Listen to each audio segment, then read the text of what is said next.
ನಮಸ್ಕಾರ. ಅಸ್ತ್ರ group presents ಸುದ್ದಿಗೊಂದು ಗುದ್ದು ನೇರ ಪ್ರಸಾರದ ಕಾರ್ಯಕ್ರಮಕ್ಕೆ ಸ್ವಾಗತ. ನಾನು Likhitha Prajwal. Powered by Mukund MGM reality ಹಾಗೂ ಸಹ ಪ್ರಾಯೋಜಕರಾಗಿ ವಿಡಿಜಿ ಎಂಟರ್ಪ್ರೈಸಸ್ ಮತ್ತು ಮಾಸ್ಟರ್ ಪ್ಲಾನರಿ ಗ್ರೂಪ್ಸ್. ಇಂದಿನ ಸುದ್ದಿಗೊಂದು ಗುದ್ದು ನೇರ ಪ್ರಸಾರದ ಕಾರ್ಯಕ್ರಮದಲ್ಲಿ ನಮ್ಮ ಜೊತೆ ಮಾತುಕತೆಯಲ್ಲಿ ಹಿರಿಯ ಪತ್ರಕರ್ತರಾಗಿರುವಂತಹ ಮೋಹನ್ ಬೋಳಂಗಡಿ ಅವರಿದ್ದಾರೆ. ಅವರನ್ನ ಕಾರ್ಯಕ್ರಮಕ್ಕೆ ಆತ್ಮೀಯವಾಗಿ ಸ್ವಾಗತಿಸೋಣ. ಸರ್, ಕಾರ್ಯಕ್ರಮಕ್ಕೆ ಸ್ವಾಗತ. ಇಂದಿನ ಸುದ್ದಿಗೊಂದು ಗುದ್ದು ನೇರ ಪ್ರಸಾರದ ಕಾರ್ಯಕ್ರಮದ ವಿಷಯ ಫ್ಲಾಟ್ಗಳಿಗೆ ಬರುವವರ ವಿವರ ಕಡ್ಡಾಯ. ಈ ಬಗ್ಗೆ ಒಂದು ವರದಿ ಇಲ್ಲಿದೆ. ಮಂಗಳೂರು ನಗರ ವ್ಯಾಪ್ತಿಯಲ್ಲಿ ಅಪರಾಧ ಪ್ರಕರಣಗಳ ನಿಯಂತ್ರಣಕ್ಕೆ ಪೊಲೀಸ್ ಇಲಾಖೆ ಮುಂದಾಗಿದೆ. ನಗರದ ಎಲ್ಲಾ ಫ್ಲಾಟ್ ಜನವಸತಿ ಸಮುಚ್ಚಯಗಳ ಮೇಲೆ ನಿಗಾ ವಹಿಸಲು ಮುಂದಾಗಿದೆ. ಸುಹಾಸ್ ಶೆಟ್ಟಿ ಹತ್ಯೆ ಪ್ರಕರಣದಲ್ಲಿ ಆರೋಪಿಗಳು ಬಜ್ಪೆ ಬಳಿಯ ಅಪಾರ್ಟ್ಮೆಂಟ್ ಒಂದರಲ್ಲಿ ವಾಸವಿದ್ದು ಹತ್ಯೆಗೆ ಸಂಚು ರೂಪಿಸಿದ್ದರು ಎಂಬ ಮಾಹಿತಿಯು ತನಿಖೆಯ ವೇಳೆ ಪೊಲೀಸರಿಗೆ ಲಭಿಸಿತ್ತು. ಅಪರಾಧ ಪ್ರಕರಣಗಳಲ್ಲಿ ಬಾಕಿಯಾದವರಿಗೆ ಮನೆಗಳಲ್ಲಿ ಆಶ್ರಯ ನೀಡಿ ರಕ್ಷಣೆ ನೀಡುವವರ ವಿರುದ್ಧ ಕಠಿಣ ಕ್ರಮ ಕೈಗೊಳ್ಳುವುದಾಗಿ ಎಚ್ಚರಿಕೆ ನೀಡಿದ್ದ ಪೊಲೀಸ್ ಇಲಾಖೆ ಫ್ಲಾಟ್ ಜನವಸತಿ ಸಮುಚ್ಚಯಗಳಿಗೆ ಹಲವು ನಿಯಮ ಕಟ್ಟುನಿಟ್ಟಿನಲ್ಲಿ ಪಾಲಿಸುವಂತೆ ಸೂಚನೆ ನೀಡಿದೆ. ಫ್ಲಾಟ್ ಜನವಸತಿ ಸಮುಚ್ಚಯಕ್ಕೆ ಬರುವ ಪ್ರತಿಯೊಬ್ಬರ ಸಂದರ್ಶಕರ ದಾಖಲೆ ಪರಿಶೀಲಿಸಿ ಪುಸ್ತಕದಲ್ಲಿ ನೋಂದಾಯಿಸುವಂತೆ ಸೂಚಿಸಿದೆ. ಕೆಲವು ಸಣ್ಣ ಅಪಾರ್ಟ್ಮೆಂಟ್ಗಳಲ್ಲಿ ಅನಧಿಕೃತವಾಗಿ ಪೇಯಿಂಗ್ ಗೆಸ್ಟ್ಗಳು ಕಾರ್ಯಾಚರಿಸುತ್ತಿವೆ. ಕೆಲವರು ಅಪಾರ್ಟ್ಮೆಂಟ್ಗಳನ್ನು ಖರೀದಿಸಿ ವಿದ್ಯಾರ್ಥಿಗಳು ಉದ್ಯೋಗಿಗಳಿಗೆ ಬಾಡಿಗೆ ನೀಡುವುದಿದೆ. ಹಾಗಾಗಿ ಯಾರು ಬರುತ್ತಾರೆ, ಯಾರು ಹೋಗುತ್ತಾರೆ ಎಂಬುದು ತಿಳಿಯುತ್ತಿಲ್ಲ.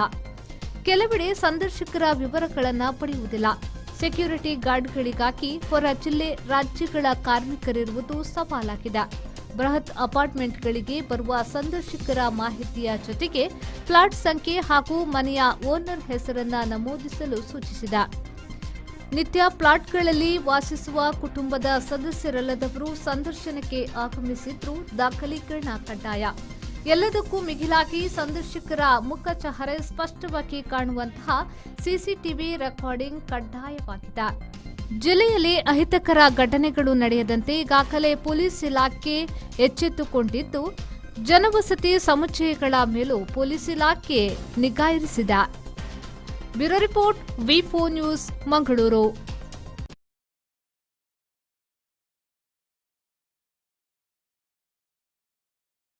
ಸರ್, ಮಂಗಳೂರು ನಗರ ವ್ಯಾಪ್ತಿಯಲ್ಲಿ ಅಪರಾಧ ಪ್ರಕರಣಗಳ ನಿಯಂತ್ರಣಕ್ಕೆ ಪೊಲೀಸ್ ಇಲಾಖೆ ಮುಂದಾಗಿದೆ. ಹಾಗೆ ನಗರದ ಎಲ್ಲಾ ಫ್ಲಾಟ್ ಜನವಸತಿ ಸಮುಚ್ಚಯಗಳ ಮೇಲೆ ಕೂಡ ನಿಗಾ ವಹಿಸಲು ಮುಂದಾಗಿರುವಂತದ್ದು. ಈ ಬಗ್ಗೆ ನೋಡಿ, ಮಂಗಳೂರು ನಗರದಲ್ಲಿ ಜನವಸತಿ ಪ್ರದೇಶಗಳು ಹಲವಾರು. ನಮಗೆ ಕೇರಳ ಸಂಪರ್ಕ ಇದೆ. ಕೇರಳದಿಂದ ಬರುವವರು ಇಲ್ಲಿ ಫ್ಲಾಟ್ಗಳನ್ನು ಬಾಡಿಗೆ ಪಡ್ಕೊಂಡು ಇಲ್ಲಿ ವಾಸವಿದ್ದಾರೆ. ಬೇರೆ ಬೇರೆ ಜಿಲ್ಲೆಗಳಿಂದ ಬರುವವರು ಸಹ ಇಲ್ಲಿ ಫ್ಲಾಟ್ಗಳನ್ನು ಬಾಡಿಗೆ ಪಡ್ಕೊಂಡು ಹೋಗಿದ್ದಾರೆ.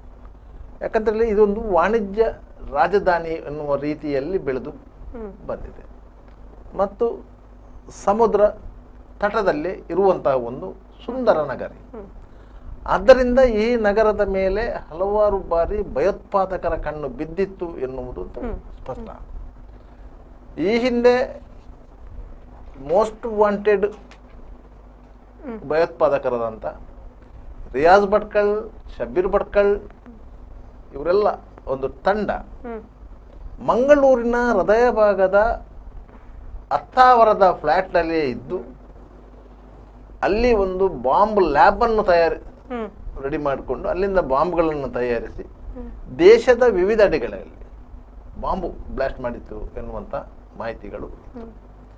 ಪೊಲೀಸರಿಗೆ ಮಾಹಿತಿ ಸಿಕ್ಕಿ ದಾಳಿಗಳು ನಡೆಸಲಾಯಿತು. ಆಗ ಅದರ ಕುರುಹುಗಳು ಪತ್ತೆಯಾಗಿದ್ದವು. 7-8 ಮಂದಿಯನ್ನು ಪೊಲೀಸರು ಆ ಸಂದರ್ಭದಲ್ಲಿ ಬಂಧಿಸಿದ್ದರು. ಅದಾದ ನಂತರ ಆ ಸಂದರ್ಭದಲ್ಲೇ ಪೊಲೀಸರು ಎಚ್ಚೆತ್ತುಕೊಂಡರು. ಇದು ಸುಮಾರು ಒಂದು 15-16 ವರ್ಷಗಳ ಹಿಂದೆ ನಡೆದಂಥ ಘಟನೆ. ಆ ಸಂದರ್ಭದಲ್ಲಿ ಪೊಲೀಸರು ಎಚ್ಚೆತ್ತುಕೊಂಡಿದ್ದರು. ಆಗ ಇಡೀ ಮಂಗಳೂರು ನಗರದಲ್ಲಿ ಯಾರೆಲ್ಲ ಬಾಡಿಗೆಗೆ ಇದ್ದಾರೆ ಅವರ ವಿವರಗಳನ್ನು ಸ್ಥಳೀಯ ಪೊಲೀಸ್ ಠಾಣೆಗೆ ಒಪ್ಪಿಸಬೇಕು ಎನ್ನುವಂಥ ಸೂಚನೆ ಇತ್ತು. ಫ್ಲ್ಯಾಟಲ್ಲಿರುವವರ ಮಾಹಿತಿಗಳನ್ನು ಸ್ಥಳೀಯ ಪೊಲೀಸರಿಗೆ ಕೊಡಬೇಕು ಅಂತೇಳಿ. ಆದರೆ ಆ ಒಂದು ಪದ್ಧತಿ ಇವತ್ತಿನವರೆಗೂ ಪಾಲನೆ ಆಗಿಲ್ಲ. ಇಲ್ಲಿ ಏನಾಗಿದೆ ಅಂತ ಹೇಳಿದ್ರೆ, ಒಬ್ಬ ಬಿಲ್ಡರ್ ಒಂದು ಅಪಾರ್ಟ್ಮೆಂಟನ್ನು ನಿರ್ಮಾಣ ಮಾಡ್ತಾರೆ. ನಿರ್ಮಾಣ ಮಾಡಿ ಅದರಲ್ಲಿ ಒಂದು 30 ಫ್ಲ್ಯಾಟ್ಗಳನ್ನು ಕಟ್ಟಿದಾರಂತ ಇಟ್ಕೊಳ್ಳಿ. ಅಷ್ಟೂ ಫ್ಲ್ಯಾಟ್ಗಳನ್ನು ಮಾರಾಟ ಮಾಡ್ತಾರೆ. ಅದರಿಂದ ಒಂದೊಂದು ಫ್ಲಾಟನ್ನು ಒಬ್ಬೊಬ್ರು ತಗೊಳ್ತಾರೆ. ಪರ್ಚೇಸ್ ಮಾಡ್ತಾರೆ. ಆಯ್ತಾ, ಅಲ್ಲಿಗೆ ಬಿಲ್ಡರ್ನ ಜವಾಬ್ದಾರಿ ಮುಗೀತು. ಅವನು ಹಾಕಿದಂತ ಹಣ ವಾಪಸ್ ಬಂತು. ಮತ್ತೆ ಏನಿದ್ದರೂ ಆ ಅಪಾರ್ಟ್ಮೆಂಟಿನ ಜವಾಬ್ದಾರಿ ಅಲ್ಲಿ ಫ್ಲಾಟ್ಗಳನ್ನು ಪರ್ಚೇಸ್ ಮಾಡಿದಂಥವರ ತಲೆ ಮೇಲೆ ಬರುತ್ತೆ, ಓನರ್ ಜವಾಬ್ದಾರಿ. ಅದಕ್ಕಾಗಿ ಅವರು ಏನು ಮಾಡ್ತಾರೆ ಅಂತ ಹೇಳಿದ್ರೆ ಫ್ಲಾಟ್ ಓನರ್ಸ್ ಅಸೋಸಿಯೇಷನ್ ಅಂತ ಒಂದು ಮಾಡ್ಕೋತಾರೆ. ಒಂದೊಂದು ಪ್ರತಿಯೊಂದು ಫ್ಲಾಟಿಗೂ ಒಂದೊಂದು ಫ್ಲಾಟ್ ಓನರ್ಸ್ ಅಸೋಸಿಯೇಷನ್ ಅಂತ ಇದೆ. ಅಲ್ಲೊಬ್ರು ಅಧ್ಯಕ್ಷರು, ಕಾರ್ಯದರ್ಶಿ, ಈ ರೀತಿಯಾಗಿ ಒಂದು ಮಾಡ್ತಾರೆ. ಅವ್ರದ್ದೇ ಖಾಸಗಿಯಾದಂಥ ಒಂದು ಸಂಘಟನೆ ಅದು. ಅವರು ಆ ಫ್ಲಾಟಿನಲ್ಲಿ ಯಾರು ವಾಸವಿದ್ದರು, ಅದು ಓನರೇ ಇರ್ಬೋದು, ಇಲ್ಲದ್ರೆ ಬಾಡಿಗೆದಾರರೇ ಇರ್ಬೋದು, ಅವರಿಂದ ತಿಂಗಳಿಗೆ 1,000ವೋ 2,000ವೋ ಮೇಂಟೆನೆನ್ಸ್ ಅಂತ ತಗೊಳ್ತಾರೆ. ಆ ಮೇಂಟೆನೆನ್ಸ್ ನಲ್ಲಿ ಅವರು ಫ್ಲಾಟ್ ಇಡೀ ಬಿಲ್ಡಿಂಗ್ ನ ಎಲ್ಲ ಶುಚಿತ್ವ ಕಾಪಾಡಿಕೊಳ್ಳುವಲ್ಲಿ ಅದನ್ನು ನಿರ್ವಹಿಸ್ತಾರೆ. ಅದಕ್ಕೊಂದು ವಾಚ್ಮ್ಯಾನ್ ಮಾಡ್ತಾರೆ. ಮತ್ತೆ ಅದರಲ್ಲಿ ವಾಚ್ಮ್ಯಾನ್ ಇರುವವರು ಸಾಮಾನ್ಯವಾಗಿ ದಂಪತಿಗಳಿರುವುದು ಜಾಸ್ತಿ. ಯಾಕಂತ ಹೇಳಿದ್ರೆ ಇಡೀ ಫ್ಲಾಟ್ ಅನ್ನು ಒಮ್ಮೆ ಗುಡಿಸ್ಬೇಕಾಗುತ್ತೆ ಬೆಳಿಗ್ಗೆ. ಯಾಕಂದ್ರೆ ಕಾರಿಡಾರ್ ಗುಡಿಸೋದು ಮತ್ತೆ ತಲಾ ಅಂತಸ್ತು ಗುಡಿಸುವಂಥದ್ದು, ಪಾರ್ಕಿಂಗ್ ಏರಿಯಾ ಇದನ್ನೆಲ್ಲ ಗುಡಿಸುವಂಥದ್ದು. ಮನೆ ಒಳಗೆ ಅವರವರು ಗುಡಿಸ್ತಾರೆ. ಒಂದು ವೇಳೆ ಮನೆ ಒಳಗೂ ಸಹ ಗುಡಿಸುವಂತ ಇದು ಬಂದ್ರೆ ಅವರು ಎಕ್ಸ್ಟ್ರಾ ಪೇಮೆಂಟ್ ಮಾಡ್ತಾರೆ. ಮತ್ತೆ ನೀರಿನ ಸಮಸ್ಯೆ ಬಂದ್ರೆ ಅದನ್ನು ಸರಿ ಮಾಡುವಂಥದ್ದು, ಕರೆಂಟ್ ಹೋದರೆ ಜನರೇಟರ್ ಆನ್ ಮಾಡುವಂಥದ್ದು, ಜನರೇಟರ್ಗೆ ಡೀಸೆಲ್ ಹಾಕುವಂಥದ್ದು, ಇದು ಎಲ್ಲವೂ ವಾಚ್ಮ್ಯಾನ್ ಜವಾಬ್ದಾರಿ. ಮತ್ತು ಅದು ಆ ಮೇಂಟೆನೆನ್ಸ್ ಹಣದಲ್ಲಿ ಅದೆಲ್ಲ ಇನ್ಕ್ಲೂಡ್ ಆಗುವಂಥದ್ದು. ಆ ರೀತಿಯ ಒಂದು ವ್ಯವಸ್ಥೆ ಬಹುತೇಕ ಫ್ಲಾಟ್ಗಳಲ್ಲಿ ಇದೆ. ಮತ್ತೆ ಬರೋ ಹೋಗೋರಂತವರ ವಿಸಿಟರ್ಸ್ ಇದು ಡೀಟೇಲ್ಸ್ ಕೂಡ ವಾಚ್ಮ್ಯಾನ್ ಕೈಯಲ್ಲಿ ಇರಬೇಕು. ಹೋದ್ರು ಇದೆಲ್ಲ. ಆದ್ರೆ ವಾಸ್ತವ ಏನು ಅಂತ ಹೇಳಿದ್ರೆ ಕೆಲವೊಂದು ಐಷಾರಾಮಿ ಫ್ಲಾಟ್ಗಳನ್ನು ಹೊರತುಪಡಿಸಿದ್ದಾರೆ. ದೊಡ್ಡ ಬಿಲ್ಡರ್ಗಳು ನಿರ್ಮಾಣ ಮಾಡಿದಂತ ಐಷಾರಾಮಿ ಫ್ಲಾಟ್ಗಳು ಅಂತ ಇದ್ದೇವೆ. ಆ ಫ್ಲಾಟ್ಗಳನ್ನು ಹೊರತುಪಡಿಸಿದರೆ ಮತ್ತೆ ಎಲ್ಲ ಚಿಕ್ಕ ಪುಟ್ಟ ಫ್ಲಾಟ್ಗಳಲ್ಲಿ ಅಂತಹ ಒಂದು ಕಟ್ಟುನಿಟ್ಟಿನ ಗಮನವನ್ನ ಇಟ್ಕೊಳ್ಳುವುದಿಲ್ಲ. ಕಟ್ಟುನಿಟ್ಟಿನ ಗಮನ ಯಾಕಂತ ಹೇಳಿದ್ರೆ ಇಲ್ಲಿ ಸಮಸ್ಯೆ ಏನಂತ ಹೇಳಿದ್ರೆ ವಾಚ್ಮ್ಯಾನ್ಗಳ ಸಮಸ್ಯೆ ಇದೆ. ವಾಚ್ಮ್ಯಾನ್ಗಳು ವಿದ್ಯಾವಂತರಲ್ಲ. ಅವರು ಬೇರೆ ಬೇರೆ ಕಾರಣಕ್ಕಾಗಿ ಕೆಲಸ ಹುಡಿಕೊಂಡು ಬಂದವರು ಇಲ್ಲಿ ಒಂದು 40-50 ವರ್ಷ ದಾಟಿದ ಮೇಲೆ ಕೆಲಸ ಮಾಡಲಿಕ್ಕೆ ಸಾಧ್ಯ ಇಲ್ಲದಂತ ಸಂದರ್ಭದಲ್ಲಿ ಅವರು ಈ ವಾಚ್ಮ್ಯಾನ್ ಕೆಲಸಕ್ಕೆ ಹೋಗುವುದು. ಆದ್ದರಿಂದಾಗಿ ಅವರಿಗೆ ವಿದ್ಯಾಭ್ಯಾಸವು ಕಡಿಮೆ. ಅವರು ಫ್ಲಾಟಿಗೆ ಬಂದವರನ್ನು ವಿಚಾರಿಸಿಕೊಳ್ಳುವಂತ ಗೋಜಿಗೂ ಹೋಗುವುದಿಲ್ಲ. ಯಾಕಂತ ಹೇಳಿದ್ರೆ ಅವರು ಫ್ಲಾಟ್ ಓನರ್ಗಳು ಅಂತ ಅವರು ತಿಳ್ಕೊಳ್ತಾರೆ. ಇಲ್ಲದ್ರೆ ಫ್ಲಾಟ್ ಓನರ್ಗಳ ಪರಿಚಯಸ್ಥರು, ಅವರ ಸಂಬಂಧಿಕರು, ಅವರಿಗೂ ಒಂದು ಕೀಳಿರಿಮೆ ಹೋಗಿ ವಾಚ್ಮ್ಯಾನ್ ನನ್ನನ್ನು ವಿಚಾರಿಸ್ತಾನೆ ಅಂತ ಹೇಳಿ ವಾಸ್ತವವನ್ನು ಅವರು ಸಹ ಅರ್ಥ ಮಾಡಿಕೊಳ್ಳುವುದಿಲ್ಲ. ಫ್ಲಾಟ್ಗಳಲ್ಲಿ ಈಗ ಬೇರೆ ಊರಿಂದ ಬಂದಂತವರು ಜಾಸ್ತಿ. ಭಾಷೆ ಸಮಸ್ಯೆಯೂ ಅಲ್ಲಾಗಿ ಭಾಷೆ ಸಮಸ್ಯೆಯೂ ಇರ್ತದೆ. ಅದು ಭಾಷೆ ಸಮಸ್ಯೆಯನ್ನು ಹೊರತುಪಡಿಸಿದ್ರು ಸಹ ನಿಮ್ಗೆ ಯಾರೇ ವಿಸಿಟರ್ಸ್ ಬಂದ್ರೆ ಅಲ್ಲೊಂದು ವಿಸಿಟರ್ಸ್ ಬುಕ್ ಅಂತ ಇರ್ತದೆ. ಆ ವಿಸಿಟರ್ಸ್ ಬುಕ್ ಅಲ್ಲಿ ಅವ್ರು ನೀಟಾಗಿ ಎಂಟ್ರಿ ಮಾಡಬೇಕು.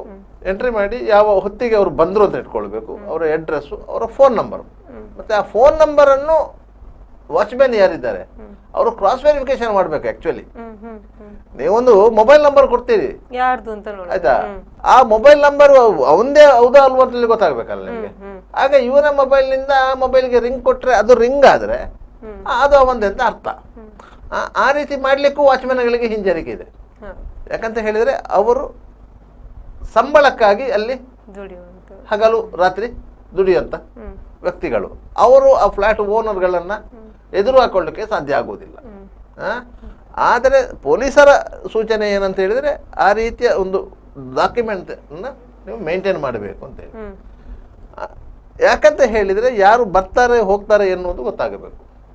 ಇಲ್ಲ ಇದ್ರೆ ಯಾವುದಾದ್ರೂ ಅಪರಾಧ ಘಟಿಸಿದರೆ ಅಂತಹ ಸಂದರ್ಭದಲ್ಲಿ ನೀವು ಆ ದಾಖಲೆಗಳನ್ನು ಆಧರಿಸಿಕೊಂಡು ತನಿಖೆಯನ್ನು ನಡೆಸಲಿಕ್ಕೆ ಸಾಧ್ಯ ಆಗ್ತದೆ. ಕೆಲವೊಂದು ಫ್ಲಾಟ್ಗಳಲ್ಲಿ ಏನಾಗ್ತದೆ ಅಂತ ಹೇಳಿದ್ರೆ ಒಂದು ಘಟನೆ ನಡೆದಿದ್ರೆ 2 ದಿನಗಳವರೆಗೂ ಗೊತ್ತಾಗುವುದಿಲ್ಲ. ಯಾಕಂತ ಹೇಳಿ ಅಕ್ಕಪಕ್ಕದ ಅವರಿಗೆ ಪರಸ್ಪರ ಪರಿಚಯ ಇಲ್ಲ. ಅವರು ಬಾಗಿಲು ಹಾಕೊಂಡು ಕೂತ್ಕೊಳ್ತಾರೆ. ಯಾರಿಗೂ ಗೊತ್ತಿರುವುದಿಲ್ಲ. ಅದೇ ಫ್ಲಾಟ್ ಅಲ್ಲಿ ಒಬ್ಬರಿಗೆ ಅನಾರೋಗ್ಯ ಅದು ಸಹ ಪಕ್ಕದ ಫ್ಲಾಟ್ ಅವರಿಗೆ ಗೊತ್ತಾಗುತ್ತೆ. ಎಷ್ಟೋ ಸಲ ಅವರು ಅಲ್ಲಿ ಸತ್ತತ ಏನೋ ಮಾಡ್ಕೊಂಡಿದ್ರು ಕೂಡ ಅಲ್ಲಿ ವಾಸನೆ ಬಂದ ನಂತರ ವಿಚಾರ ಗೊತ್ತಾಗುತ್ತೆ. ಮತ್ತೊಂದು ಏನಂತ ಹೇಳಿದ್ರೆ ಎಲ್ಲ ಫ್ಲಾಟ್ಗಳಿಗೂ ನಿಮ್ಗೆ ಇಂಟರ್ಕಾಮ್ ವ್ಯವಸ್ಥೆಗಳು ಇರ್ತದೆ. ಆದ್ರಿಂದಾಗಿ ಅದು ನಿಮಗೆ ವಾಚ್ಮ್ಯಾನ್ ಎಲ್ಲಿ ಇರ್ತಾನೆ ಅಲ್ಲಿ ಅದಕ್ಕೆ ಒಂದು ವ್ಯವಸ್ಥೆ ಇದೆ, ಇಂಟರ್ಕಾಮ್ ವ್ಯವಸ್ಥೆ ಇದೆ. ಯಾರೇ ಸಂದರ್ಶಕರು ಇಂಥ ಫ್ಲಾಟಿಗೆ ಬಂದಿದ್ದಾರೆ ಅಂತ ಆದ ಕೂಡಲೇ ಅವರು ಅವರ ವಿವರಗಳನ್ನು ಪಡ್ಕೊಂಡು ಅದನ್ನು ಎಂಟ್ರಿ ಮಾಡಿ ಇಂಟರ್ಕಾಮ್ ಅಲ್ಲಿ ಆ ಫ್ಲಾಟಿಗೆ ಕನೆಕ್ಟ್ ಮಾಡಿ ಇಂತಿಂತವರು ಬಂದಿದ್ದಾರೆ, ಕಳಿಸ್ಬೇಕಾ ಬೇಡವಾ ಅಂತ ಕೇಳಬೇಕು. ಅದು ಮಾಡೋದಿಲ್ಲ ಇವರು. ಏನಿಲ್ಲ, ಸೀದಾ ವಾಚ್ಮ್ಯಾನ್ ಆಚೆ ಬಂದ್ರು ಅವರು ಬರ್ಕೊಳ್ಳೋದಿಲ್ಲ, ಏನೂ ಇಲ್ಲ. ಮತ್ತೆ ಅವರು ಬಂದು ಹೋದ ಮೇಲೆ ವಾಚ್ಮ್ಯಾನ್ ಓಡಿಕೊಂಡು ಹೋಗಿ ಅವರ ಅಡ್ರೆಸ್ ಬರ್ಕೊಳ್ಬೇಕು. ಅಂತಹ ಪರಿಸ್ಥಿತಿ ವಾಚ್ಮ್ಯಾನ್ ಸೀಟಲ್ಲಿ ವಾಚ್ಮ್ಯಾನ್ ಇರುವುದಿಲ್ಲ, ಕೆಲವೊಂದ್ಸಲ ವಾಚ್ಮ್ಯಾನ್ ಸೀಟಲ್ಲಿ ವಾಚ್ಮ್ಯಾನ್ ಇರುವುದಿಲ್ಲ. ಯಾಕಂತ ಹೇಳಿದ್ರೆ ಅವರು ಸಹ ಇಡೀ ಅಷ್ಟು ಫ್ಲಾಟ್ ನೋಡ್ಕೊಳ್ಳುವುದಂತಲ್ಲ. ಒಬ್ರು ಒಂದು ಯಾವ್ದಾದ್ರು ಒಂದು ಸಾಮಾನ್ ತರ್ಲಿಕ್ಕೆ ಹೇಳ್ತಾರೆ ಒಂದು ಫ್ಲಾಟ್ನವರು. ಕೆಲವೊಂದು ಫ್ಲಾಟ್ಗಳಲ್ಲಿ ಹೆಂಗಸರೇ ಇರ್ತಾರೆ. ಅಂತವ್ರು ಯಾವ್ದಾದ್ರು ಒಂದು ಅರ್ಜೆಂಟಿಗೆ ಏನಾದ್ರು ಒಂದು ವಸ್ತು ತರಬೇಕು ಅಂತ ಹೇಳೋದು ವಾಚ್ಮ್ಯಾನಿಗೆ ಹೇಳ್ತಾರೆ, ಒಂದು ಹೋಗಿ ತಂದು ಕೊಡು ಅಂತ ಹೇಳಿ. ಅವ ಹೋಗಿ ತಂದು ಕೊಡ್ಲೇಬೇಕು. ಆದ್ರಿಂದಾಗಿ ಅಂತಹ ಕೆಲಸಗಳಲ್ಲಿ ಎಲ್ಲ ಬ್ಯುಸಿಯಾಗಿರೋದ್ರಿಂದ ಇದನ್ನೆಲ್ಲ ಮಾಡ್ಲಿಕ್ಕೆ ಆಗೋದಿಲ್ಲ. ಆದರೆ ಈ ಬಾರಿ ಏನಾಗಿದೆ, ಇದು ನಾನು ಹೇಳಿದಲ್ಲ, 2008ರಿಂದಲೂ ಆ ಘಟನೆ ಆದ ನಂತರ ಇದಕ್ಕೊಂದು ಸರಿಯಾದ ರೀತಿಯಲ್ಲಿ ಒಂದು ಮಾರ್ಗಸೂಚಿ ರೂಪಿಸಬೇಕು ಅಂತ ಹೇಳಿ ಪೊಲೀಸ್ ಇಲಾಖೆ ಪ್ರಯತ್ನ ಪಟ್ಟಿತ್ತು. 2012ರಲ್ಲಿ ಮಂಗಳೂರು ಮಹಾನಗರ ಪಾಲಿಕೆ ಇದು ಕಮಿಷನರೇಟ್ ಆದಾಗ ಮೊದಲ ಕಮಿಷನರು ಹೇಮಂತ್ ಕುಮಾರ್ ಸಿಂಗ್ ಅವರು ಸಹ ಈ ಬಗ್ಗೆ ಒಂದು ಸೂಚನೆ ಕೊಟ್ಟಿದ್ರು. ಆದರೆ 2025 ಇವತ್ತಿನವರೆಗೂ ಅದು ಪಾಲನೆ ಆಗಲಿಲ್ಲ. ಯಾಕಂತ ಹೇಳಿದ್ರೆ ಅಧಿಕಾರಿಗಳು ಸೂಚನೆ ಕೊಡ್ತಾರೆ, ಆ ಬಗ್ಗೆ ಪತ್ರಿಕೆಗಳಲ್ಲಿ ಮಾಧ್ಯಮಗಳಲ್ಲಿ ಎಲ್ಲ ರೀತಿಯಲ್ಲಿ ಎಚ್ಚರಿಕೆಯನ್ನು ಕೊಡ್ತಾರೆ. ಆದ್ರೆ ಅದನ್ನು ಮಾನಿಟರಿಂಗ್ ಮಾಡಬೇಕು. ಮಾಡಿದ್ರು ಕೂಡ ಸ್ವಲ್ಪ ದಿವಸದ ಮಟ್ಟಿಗೆ ಮಾಡ್ತಾರೆ, ಮತ್ತೆ ಅದನ್ನ ಹಾಗೆ ಬಿಟ್ಟಿರ್ತಾರೆ. ಸೂಚನೆಗಳನ್ನ ಮಾನಿಟರಿಂಗ್ ಮಾಡಬೇಕು. ಮಾನಿಟರಿಂಗ್ ಯಾರು ಮಾಡಬೇಕು? ಸ್ಥಳೀಯ ಪೊಲೀಸರು ಮಾಡಬೇಕು. ಒಂದು ಪೊಲೀಸ್ ಠಾಣಾ ವ್ಯಾಪ್ತಿಯಲ್ಲಿ, ಈಗ ನಾವು ಬಂದರ್ ಪೊಲೀಸ್ ಸ್ಟೇಷನ್ ವ್ಯಾಪ್ತಿಯನ್ನು ಇಟ್ಕೊಳ್ಳುವ. ಆ ಪೊಲೀಸ್ ಸ್ಟೇಷನ್ ವ್ಯಾಪ್ತಿಯಲ್ಲಿ ಒಟ್ಟಿಗೆ 6 ಬೀಟ್ಗಳಿವೆ ಮಾಹಿತಿಗಳ ಪ್ರಕಾರ. 6 ಬೀಟ್ಗಳಲ್ಲಿ 6 ಬೀಟ್ ಕಾನ್ಸ್ಟೇಬಲ್ಗಳು ಅಂತ ಇರ್ತಾರೆ. ಒಂದೊಂದು ಬೀಟಿಗೆ ಒಬ್ಬೊಬ್ಬರನ್ನ ಪೋಸ್ಟಿಂಗ್ ಮಾಡಿರ್ತಾರೆ. ಆ ಬೀಟ್ ಕಾನ್ಸ್ಟೇಬಲ್ ಅದರ ಜವಾಬ್ದಾರಿಯನ್ನು ಹೊರಬೇಕು. ದಿನನಿತ್ಯ ಹೋಗಿ ಚೆಕ್ ಮಾಡ್ಬೇಕಂತ ನಾವು ಹೇಳೋದಿಲ್ಲ. ವಾರಕ್ಕೆ 2 ಸಾರಿ ಆದರೂ ಹೋಗಿ ಅಲ್ಲಿ ವಾಚ್ಮ್ಯಾನ್ ಅಲ್ಲಿರುವಂತಹ ಸಂದರ್ಶಕ ಪುಸ್ತಕವನ್ನು ಅವನು ಚೆಕ್ ಮಾಡಬೇಕು. ಎಷ್ಟು ಮಂದಿ ಬಂದಿದ್ದಾರೆ, ಅವರ ಫೋನ್ ನಂಬರ್ ಸರಿ ಇದೆಯಾ, ಇದನ್ನೆಲ್ಲ ಚೆಕ್ ಮಾಡ್ಕೊಂಡು ಬರಬೇಕು. ಪ್ರತಿ ವಾರಕ್ಕೆ 2 ಸಾರಿ ಆದರೂ ದಿನಕ್ಕೆ ದಿನಕ್ಕೆ 1-2-3 ಫ್ಲಾಟ್ ಅನ್ನು ಚೆಕ್ ಮಾಡುವಂತ ಪರಿಸ್ಥಿತಿ ಬರ್ತದೆ ನಮಗೆ. ಆ ರೀತಿಯಾಗಿ ಮಾಡಬೇಕು. ಅದನ್ನು ಒಂದು ದಾಖಲೆಯಾಗಿ ಪೊಲೀಸ್ ಸ್ಟೇಷನ್ ಅಲ್ಲಿ ಇಟ್ಕೊಳ್ಬೇಕು. ನಮ್ಮಲ್ಲಿ ಇಷ್ಟು ಫ್ಲಾಟ್ಗಳಿವೆ, ನಮ್ಮ ಪೊಲೀಸ್ ಸ್ಟೇಷನ್ ವ್ಯಾಪ್ತಿಯಲ್ಲಿ ಒಟ್ಟು ವಸತಿ ಸಮುಚ್ಚಯಗಳ ಸಂಖ್ಯೆ 18. ಆ ವಸತಿ ಸಮುಚ್ಚಯಗಳಲ್ಲಿ ಇಷ್ಟು ಮಂದಿ ವಾಸವಿದ್ದಾರೆ. ಅವರ ವಿಳಾಸ, ಅವರ ಅಡ್ರೆಸ್ಸು, ಅವರು ಎಲ್ಲಿ ಅವರು ಮೂಲತಃ, ಮಂಗಳೂರಲ್ಲಿ ಯಾಕೆ ಇದ್ದಾರೆ, ಅದಕ್ಕೆ ಕಾರಣ, ಆ ರೀತಿಯ ಒಂದು ವಿವರಗಳನ್ನ ಪೊಲೀಸ್ ಠಾಣೆಯಲ್ಲಿ ದಾಖಲೆಯಾಗಿ ಇಟ್ಟುಕೊಳ್ಬೇಕು. ಇವತ್ತಿನವರೆಗೂ ಪೊಲೀಸರು ಅಂತ ಒಂದು ಸೂಕ್ಷ್ಮ ಕೆಲಸವನ್ನು ಮಾಡಲೇ ಇಲ್ಲ. ಅದು ಅಲ್ಲದೆ ಮತ್ತೊಂದು ಸೂಚನೆಯೂ ಇದೆ. ನೀವು ನಿಮ್ಮ ಮನೆಯನ್ನು ಬೇರೆಯವರಿಗೆ ಬಾಡಿಗೆಗೆ ಕೊಡುವಂತಹ ಸಂದರ್ಭದಲ್ಲಿ ನೀವು ಹೇಗೆ ನೀವು ರೆಂಟ್ ಅಗ್ರಿಮೆಂಟ್ ಅನ್ನು ಮಾಡಿಕೊಳ್ತೀರೋ ಅದರ ಒಂದು ಪ್ರತಿಯನ್ನು ಸ್ಟೇಷನಿಗೆ ಕೊಡಬೇಕು. ಅದನ್ನು ಸ್ಟೇಷನ್ ಅಲ್ಲಿ ದಾಖಲೆಯಾಗಿ ಇಟ್ಕೊಳ್ಬೇಕು. ಆಗ ಅವರಿಗೆ ಪೊಲೀಸರವರು ಆ ಬಾಡಿಗೆಗೆ ಬಂದಂತ ವ್ಯಕ್ತಿಯ ಹಿಸ್ಟ್ರಿ ಏನು, ಕ್ರೈಮ್ ಹಿಸ್ಟ್ರಿ ಇದೆಯಾ ಎನ್ನುವುದನ್ನು ಅವ್ರದ್ದೊಂದು ಪೋರ್ಟಲ್ ಇದೆ, ಪೊಲೀಸರದೊಂದು ಪೋರ್ಟಲ್ ಇದೆ. ಆ ಪೋರ್ಟಲ್ ಅವ ಹೆಸರು ಅಪ್ಡೇಟ್ ಮಾಡಿದ ಕೂಡಲೇ ಅವನ ಮೇಲೆ ಇಡೀ ಕರ್ನಾಟಕದಲ್ಲಿ ಎಷ್ಟು ಪೊಲೀಸ್ ಠಾಣೆಗಳಲ್ಲಿ ಬೇರೆ ಕೇಸ್ ಇದೆಯಾ ಅಂತ ಗೊತ್ತಾಗುತ್ತೆ. ಆಕ್ಚುಲಿ ಅದು ಮನೆ ಓನರಿಗೂ ಕೂಡ ಸೇಫ್ಟಿ ಅಲ್ಲ, ಮನೆ ಓನರಿಗೂ ಸಹ ಅಷ್ಟೇ ಸೇಫ್ಟಿ. ಯಾಕಂದ್ರೆ ಅವನು ಅಲ್ಲಿಗೆ ಯಾಕೆ ಬಂದಂತ ಯಾರೋ ಬರ್ತಾರೆ ಮನೇಲಿ ಕೂತ್ಕೊ ಬಾಡಿಗೆ ಕೊಡ್ತಾರೆ, ನಾಳೆ ಸಮಸ್ಯೆ ಆಯ್ತು ಅಂತ ಮತ್ತೆ ನಾವು ಸ್ಟೇಷನ್ಗೆ ಹೋಗ್ತೇವೆ.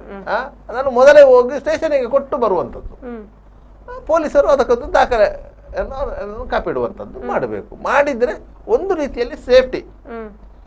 ಈಗ ಘಟನೆ ಹೋದ ಮೇಲೆ ಇಂಥದ್ದೊಂದು ಘಟನೆ ಆಯ್ತಲ್ಲ ಅಂತ ಹೇಳಿ ಇದುಕೊಳ್ಳೋದು. ಘಟನೆ ಆಗುವ ಮೊದಲೇ ನಾವೊಂದು ಪ್ರಿಕಾಕ್ಷನರಿ ಮೆಜರ್ ತಗೊಂಡ್ರೆ, ಈಗ ಒಂದು ವೇಳೆ ಒಂದು ಮನೆಗೆ ಒಬ್ಬ ಬಾಡಿಗೆ ಬಂದ, ಅವ ಬೇರೆ ಬೇರೆ ಪೊಲೀಸ್ ಠಾಣೆ ವ್ಯಾಪ್ತಿಯಲ್ಲಿ ಅವನ ಮೇಲೆ ಕೆಲವೊಂದು ಕ್ರಿಮಿನಲ್ ಪ್ರಕರಣಗಳಿದೆ ಅಂತ ಅನ್ಸ್ಕೊಳ್ಳಿ. ಅಂತ ಬಾಡಿಗೆ ಬಂದಾಗ ಅವ ಹೇಳ್ತಾನ ನನ್ನ ಮೇಲೆ ಇದ್ದಿದ್ದ ಕೇಸುಗಳಿದೆ ಹೇಳುದಿಲ್ಲ. ಅವ ಅಡ್ವಾನ್ಸ್ ಕೊಡ್ತಾನೆ, ರೆಂಟ್ ಅಗ್ರಿಮೆಂಟಿಗೆ ಸಿಗ್ನೇಚರ್ ಮಾಡ್ತಾನೆ, ಒಂದು ಕಾಪಿ ಅವ ಇಟ್ಕೊತಾನೆ, ಒಂದು ಕಾಪಿ ಓನರ್ ಇಟ್ಕೊತಾರೆ. ಅವು ತಿಂಗಳು ರೆಂಟ್ ಕೊಡುವಂತ ಕೆಲಸ ಮಾಡ್ತಾನೆ. ಅಂತಹ ಸಂದರ್ಭದಲ್ಲಿ ಅವರ ಮೇಲೆ ಕ್ರಿಮಿನಲ್ ಕೇಸುಗಳು ಇದೆ ಅಂತ ಗೊತ್ತಾದರೆ ಓನರ್ ಏನು ಮಾಡ್ತಾನೆ? ಏನು ಮಾಡ್ಲಿಕ್ಕೆ ಆಗುದಿಲ್ಲ. ಆದ್ರೆ ಪೊಲೀಸರು ಅಲ್ಲಿ ಮೊದಲೇ ಗೊತ್ತಿದ್ರೆ ಪೊಲೀಸರ ಬಗ್ಗೆ ಗಮನ ಹರಿಸ್ತಾರೆ. ಹಾಗಂತ ಹೇಳಿದ್ರೆ ಕಳ್ಳರಿಗೆ ಮನೆ ಕೊಡುದಿಲ್ವಾ? ಕೊಟ್ಟೆ ಕೊಡ್ತಾರೆ, ಕೊಡುದಿಲ್ಲ ಅಂತ ಏನಿಲ್ಲ. ಆದ್ರೆ ಅವರ ಮೇಲೆ ಗಮನ ಇರ್ತದೆ, ಇಂಥ ಜಾಗದಲ್ಲಿ ಇದ್ದಾರೆ. ಅದೇ ರೀತಿ ಸರ್, ರೀಸೆಂಟ್ ಆಗಿ ಹತ್ಯೆಯಾದಂತ ಸುಹಾಸ್ ಶೆಟ್ಟಿ ಹತ್ಯೆ ಪ್ರಕರಣದಲ್ಲಿ ಭಾಗಿಯಾದಂತ ಆರೋಪಿಗಳು ಕೂಡ ಬಜ್ಪೆಯ ಫ್ಲಾಟ್ ಒಂದರಲ್ಲಿ ಕುತ್ಕೊಂಡು ಸಂಚು ರೂಪಿಸಿದ್ರು ಅನ್ನುವಂತ ಒಂದು ವಿಷಯ ತನಿಖೆ ಟೈಮಲ್ಲಿ ಬಹಿರಂಗ ಆಗಿರುವ. ಹೌದು, ಖಂಡಿತವಾಗಿ ಹೌದು. ಆ ಸುಹಾಸ್ ಶೆಟ್ಟಿಯ ಮೇಲೆ ಹತ್ಯೆ ನಡೀತಲ್ಲ, ಆ ಸಂದರ್ಭದಲ್ಲಿ ಎದುರಿನ ಫ್ಲಾಟ್ ಅಲ್ಲಿ ಪ್ಲಾನ್ ಮಾಡಿದ್ರು. ಅವ್ರು ಅಲ್ಲಿ ಇದ್ರು, ಅಲ್ಲಿ ವೇಟ್ ಮಾಡ್ತಾ ಇದ್ರು. ಅವರು ಎಲ್ಲಿಂದ ಸುರತ್ಕಲ್ ಕಡೆಯಿಂದ ಬರ್ತಾ ಇದ್ದಾನೆ ಅಂತ ಮಾಹಿತಿ ಬಂದದ್ದೇ ಅಲ್ಲಿಗೆ ಬಂದಾಗ ಇವರು ಈ ರೋಡಲ್ಲಿ ಬರ್ತಾನೆ ಅಂತ ಹೇಳಿ ಗೊತ್ತಾಗ ಅಲ್ಲಿ ವಾಚ್ ಮಾಡಿದ್ರು. ಅವನನ್ನು ಅಟ್ಯಾಕ್ ಮಾಡುವಂತ ವಿಡಿಯೋ ವೈರಲ್ ಆಯ್ತಲ್ಲ, ಆ ವಿಡಿಯೋವನ್ನು ತೆಗೆದದ್ದು ಸಹ ಅದೇ ಫ್ಲಾಟಿನಿಂದಲೇ, ಅದೇ ಫ್ಲಾಟಿಂದ ಮಾಡಿರುವಂಥದ್ದು. ಅದರಲ್ಲಿ ಆ ಫ್ಲಾಟ್ ಅಲ್ಲಿ ಇದ್ದದ್ದು ಈ ಪ್ರಕರಣದಲ್ಲಿ ಪ್ರಮುಖ ಸಂಚುಕೋರನಾಗಿದ್ದಂತಹ ಮೂಡು ಶೆಡ್ಡೆ ವಾಮಂಜೂರು ನೌಶಾದ್ PFI ನ ಅವನ ಮಾವನ ಮನೆ, ಅದು ಮಾವನ ಮನೆ. ಅದರಿಂದ ಅವನ ಮಾವ ಸಹ ಅದರಲ್ಲಿ ಆರೋಪಿ ಆಗಿದ್ದಾರೆ ಈಗ. ಆ ಫ್ಲಾಟ್ ಅಲ್ಲೇ ಎಲ್ಲ ಇವರು ಪ್ಲಾನ್ ಮಾಡಿದ್ದು, ಅಲ್ಲಿಂದಲೇ ಎಕ್ಸಿಕ್ಯೂಟಿವ್ ಮಾಡಿದ್ದು. ಆದ್ದರಿಂದ ಆ ಫ್ಲಾಟ್ ನಲ್ಲಿ ನೌಶಾದನ ಮಾವ, ಅತ್ತೆ ಎಲ್ಲರೂ ಅಲ್ಲಿ ಬಾಡಿಗೆಗಿದ್ದದ್ದು. ಆದರೆ ಆ ಫ್ಲಾಟಿಗೆ ಇವರೆಲ್ಲ ಅಪರಾಧಿಗಳು ಬಂದು ಹೋಗ್ತಾ ಇದ್ದದ್ದು ಆ ಫ್ಲಾಟಿನ ವಾಚ್ಮ್ಯಾನ್ಗೆ ಗೊತ್ತಿತ್ತು. ಅವನ ಗಮನಕ್ಕೆ ಬಂದಿತ್ತು. ಆದರೆ ಅವ ಯಾರಿಗೂ ಮಾಹಿತಿ ಕೊಡಲಿಲ್ಲ, ಯಾಕಂದ್ರೆ ಅಲ್ಲಿ ಯಾವ ದಾಖಲೆಯೂ ಇಲ್ಲ. ಈಗ ಅವಲ್ಲಿ ಇದ್ದ ಎನ್ನುವುದಕ್ಕೆ ದಾಖಲೆಗಳು ಬೇಕು, ನೋಡೋಕೆ ಫ್ಲಾಟಲ್ಲಿ ಯಾವ ದಾಖಲೆಗಳು ಇಲ್ಲ.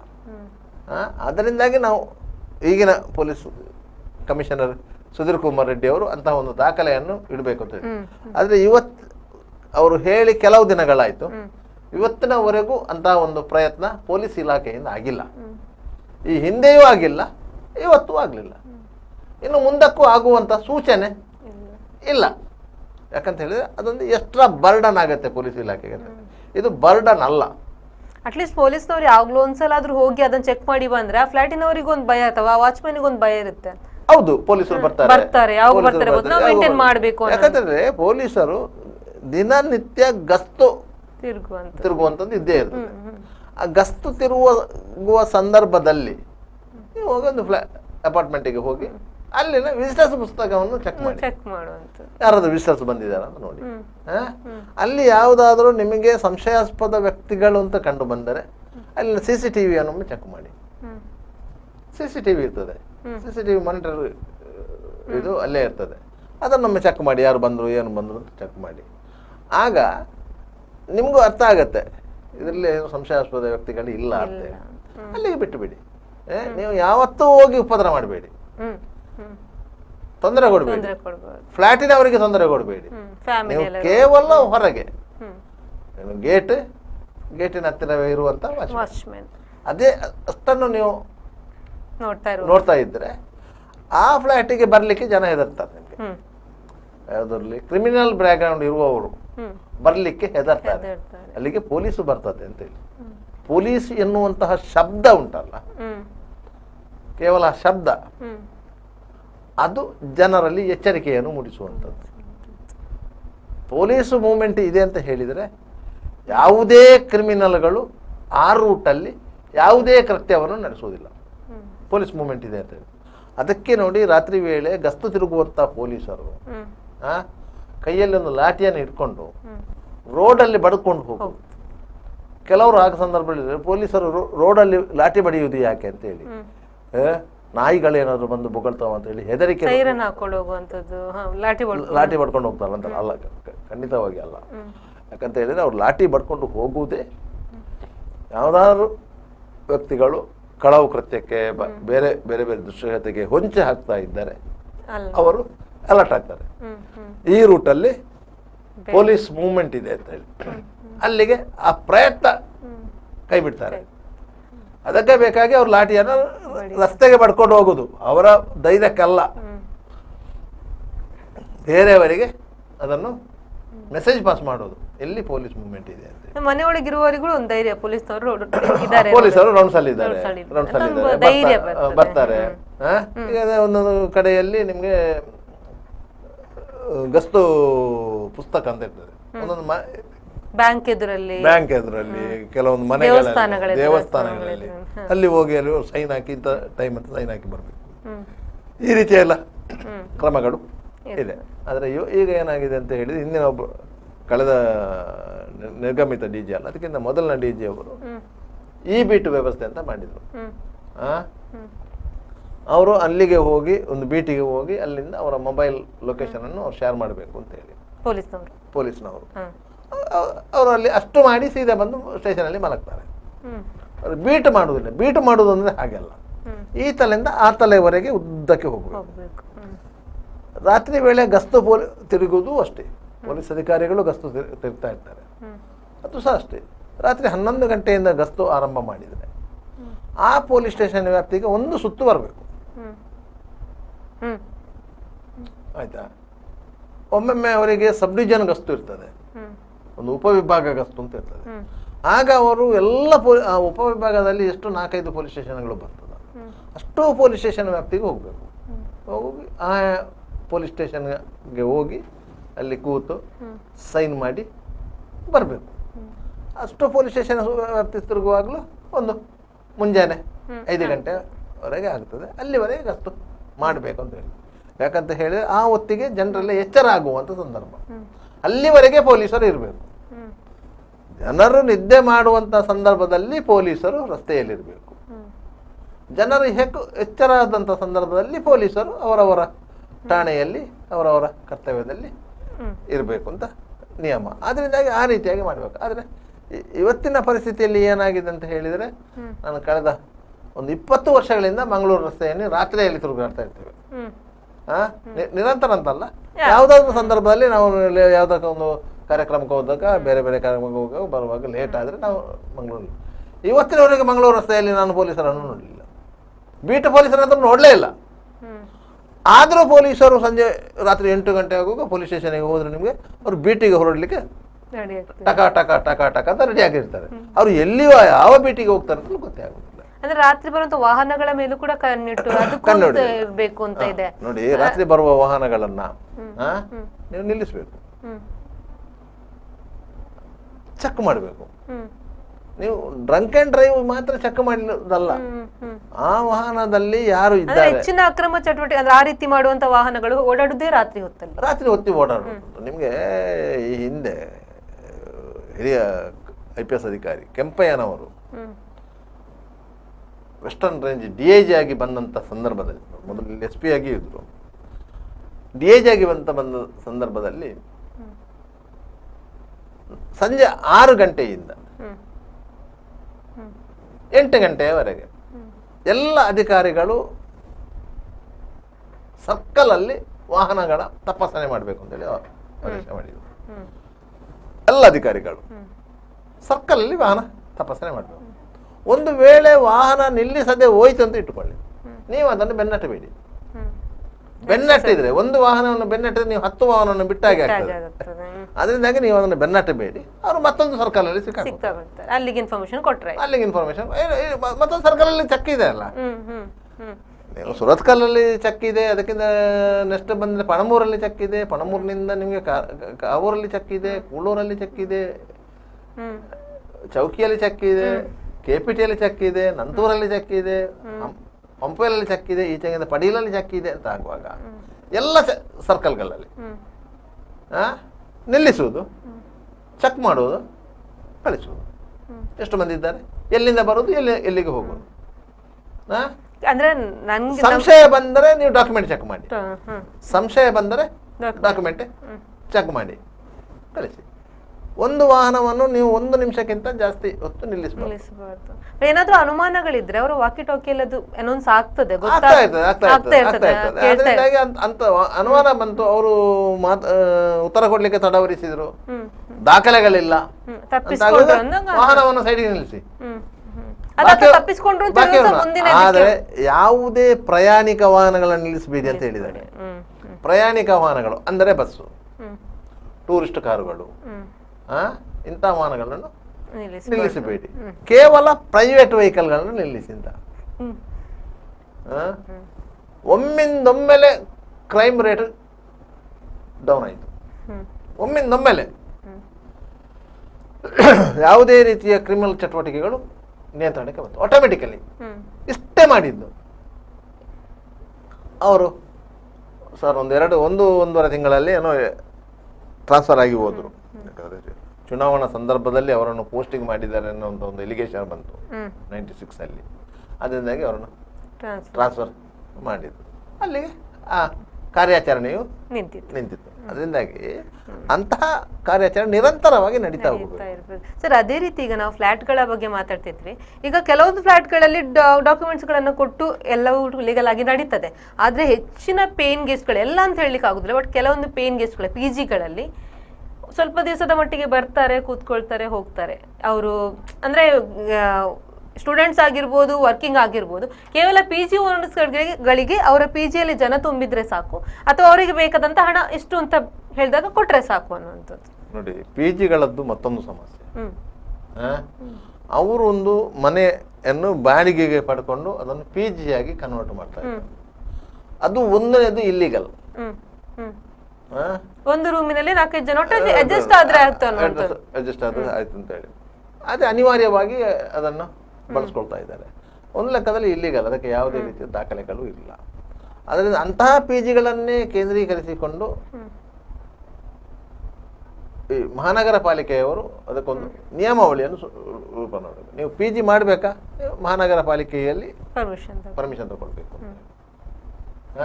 ಅದರಲ್ಲಿ ಎಷ್ಟು ಮಂದಿಯನ್ನು ಅಲೌ ಮಾಡ್ಬೋದು ಅನ್ನೋದನ್ನು ತೀರ್ಮಾನ ಮಾಡಬೇಕು.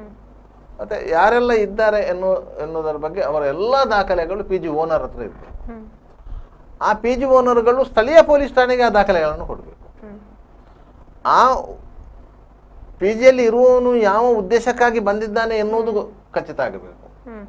ಅವನು 15 ದಿವಸಕ್ಕೆ ಬರಲಿ, 1 ತಿಂಗಳಿಗೆ ಬರಲಿ, 3 ತಿಂಗಳಿಗೆ ಬರಲಿ, ಒಂದು ಯಾವ ಉದ್ದೇಶಕ್ಕೆ ಬಂದಿದ್ದಾರೆ ಅವರಿಗೆ ಡೀಟೇಲ್ಸ್ ತಗೊಳ್ಳೋದು. ಕೆಲವರು ಆಧಾರ್ ಕಾರ್ಡ್ ಅದೇ ತಗೊಳ್ಬಹುದು, ಎಷ್ಟೋ ಸಲ 1 ವರ್ಷಕ್ಕೆ ಅಂತ ಬಂದವರು 15 ದಿವಸದಲ್ಲಿ ಓಡಿ ಹೋದ್ರು ಕೂಡ ಅವ್ರು ಯಾಕೆ ಹೋದ್ರು, ಎಲ್ಲಿ ಹೋದ್ರು ಅನ್ನುವಂತ ಡೀಟೇಲ್ಸ್ PG ಓನರ್ಸ್ ಹತ್ರ ಇರುವುದಿಲ್ಲ. PG ಓನರ್ಗಳಿಗೆ ಎಷ್ಟು ಮಂದಿ ಇದ್ದಾರೆ ಅಂತಲೂ ಒಮ್ಮೊಮ್ಮೆ ಗೊತ್ತಿರುವುದಿಲ್ಲ. ಅವನ್ ಲೆಕ್ಕ ಮಾಡೋದು ತಿಂಗಳ ಕೊನೆಗೆ, ಈ ತಿಂಗಳಲ್ಲಿ ಎಷ್ಟು ಅಂತ. ಆ ರೀತಿ ಎಲ್ಲ PG ಅಂತಲ್ಲ, ಕೆಲವು PG ಟೈಮಿಂಗ್ ಗಳನ್ನೆಲ್ಲ ನೋಡುವಂತದ್ದು ಸೆಕ್ಯೂರಿಟಿ ಇರ್ತದೆ.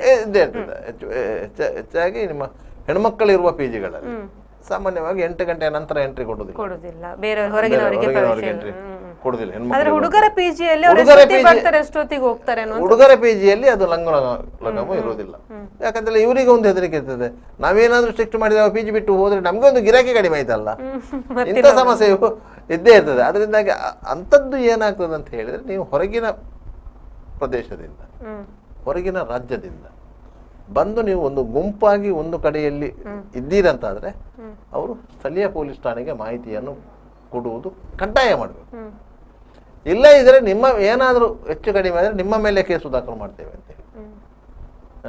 ನಿಮಗೆ ಕೆಲವು ವರ್ಷಗಳ ಹಿಂದೆ ಮಂಗಳೂರಿನ ಹಂಪನಕಟ್ಟೆಯಲ್ಲಿ ಉಷಾ ಜ್ಯುವೆಲರ್ಸ್ ಒಂದು ಚಿನ್ನದ ಅಂಗಡಿ ಇದೆ, ಈಗಲೂ ಇದೆ, ಈಗ ಮಾತ್ರ ಬಲ್ಮಠ ರೋಡಲ್ಲಿ ಇದೆ.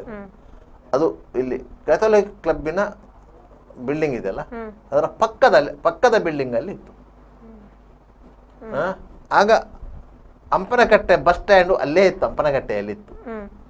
Service bus stand, KSRTC bus stand ಎಲ್ಲೋ ಅಲ್ಲೇ ಇತ್ತು. ಆಯ್ತಾ, ರಾತ್ರಿ ಹಗಲು ಅಲ್ಲಿ ಜನ ಇರ್ತಾ ಇದ್ರು, ನಿತ್ಯ ಜನ ಇರ್ತಿದ್ರು, ರಾತ್ರಿ ಹಗಲು. ಬೆಳಗ್ಗಿನವರೆಗೆ ಅಲ್ಲಿ ಹೋಟೆಲ್ ಇತ್ತು, ಬಸ್ ಸ್ಟ್ಯಾಂಡ್ ಕ್ಯಾಂಟೀನ್ ಅಂತ ಹೇಳಿ.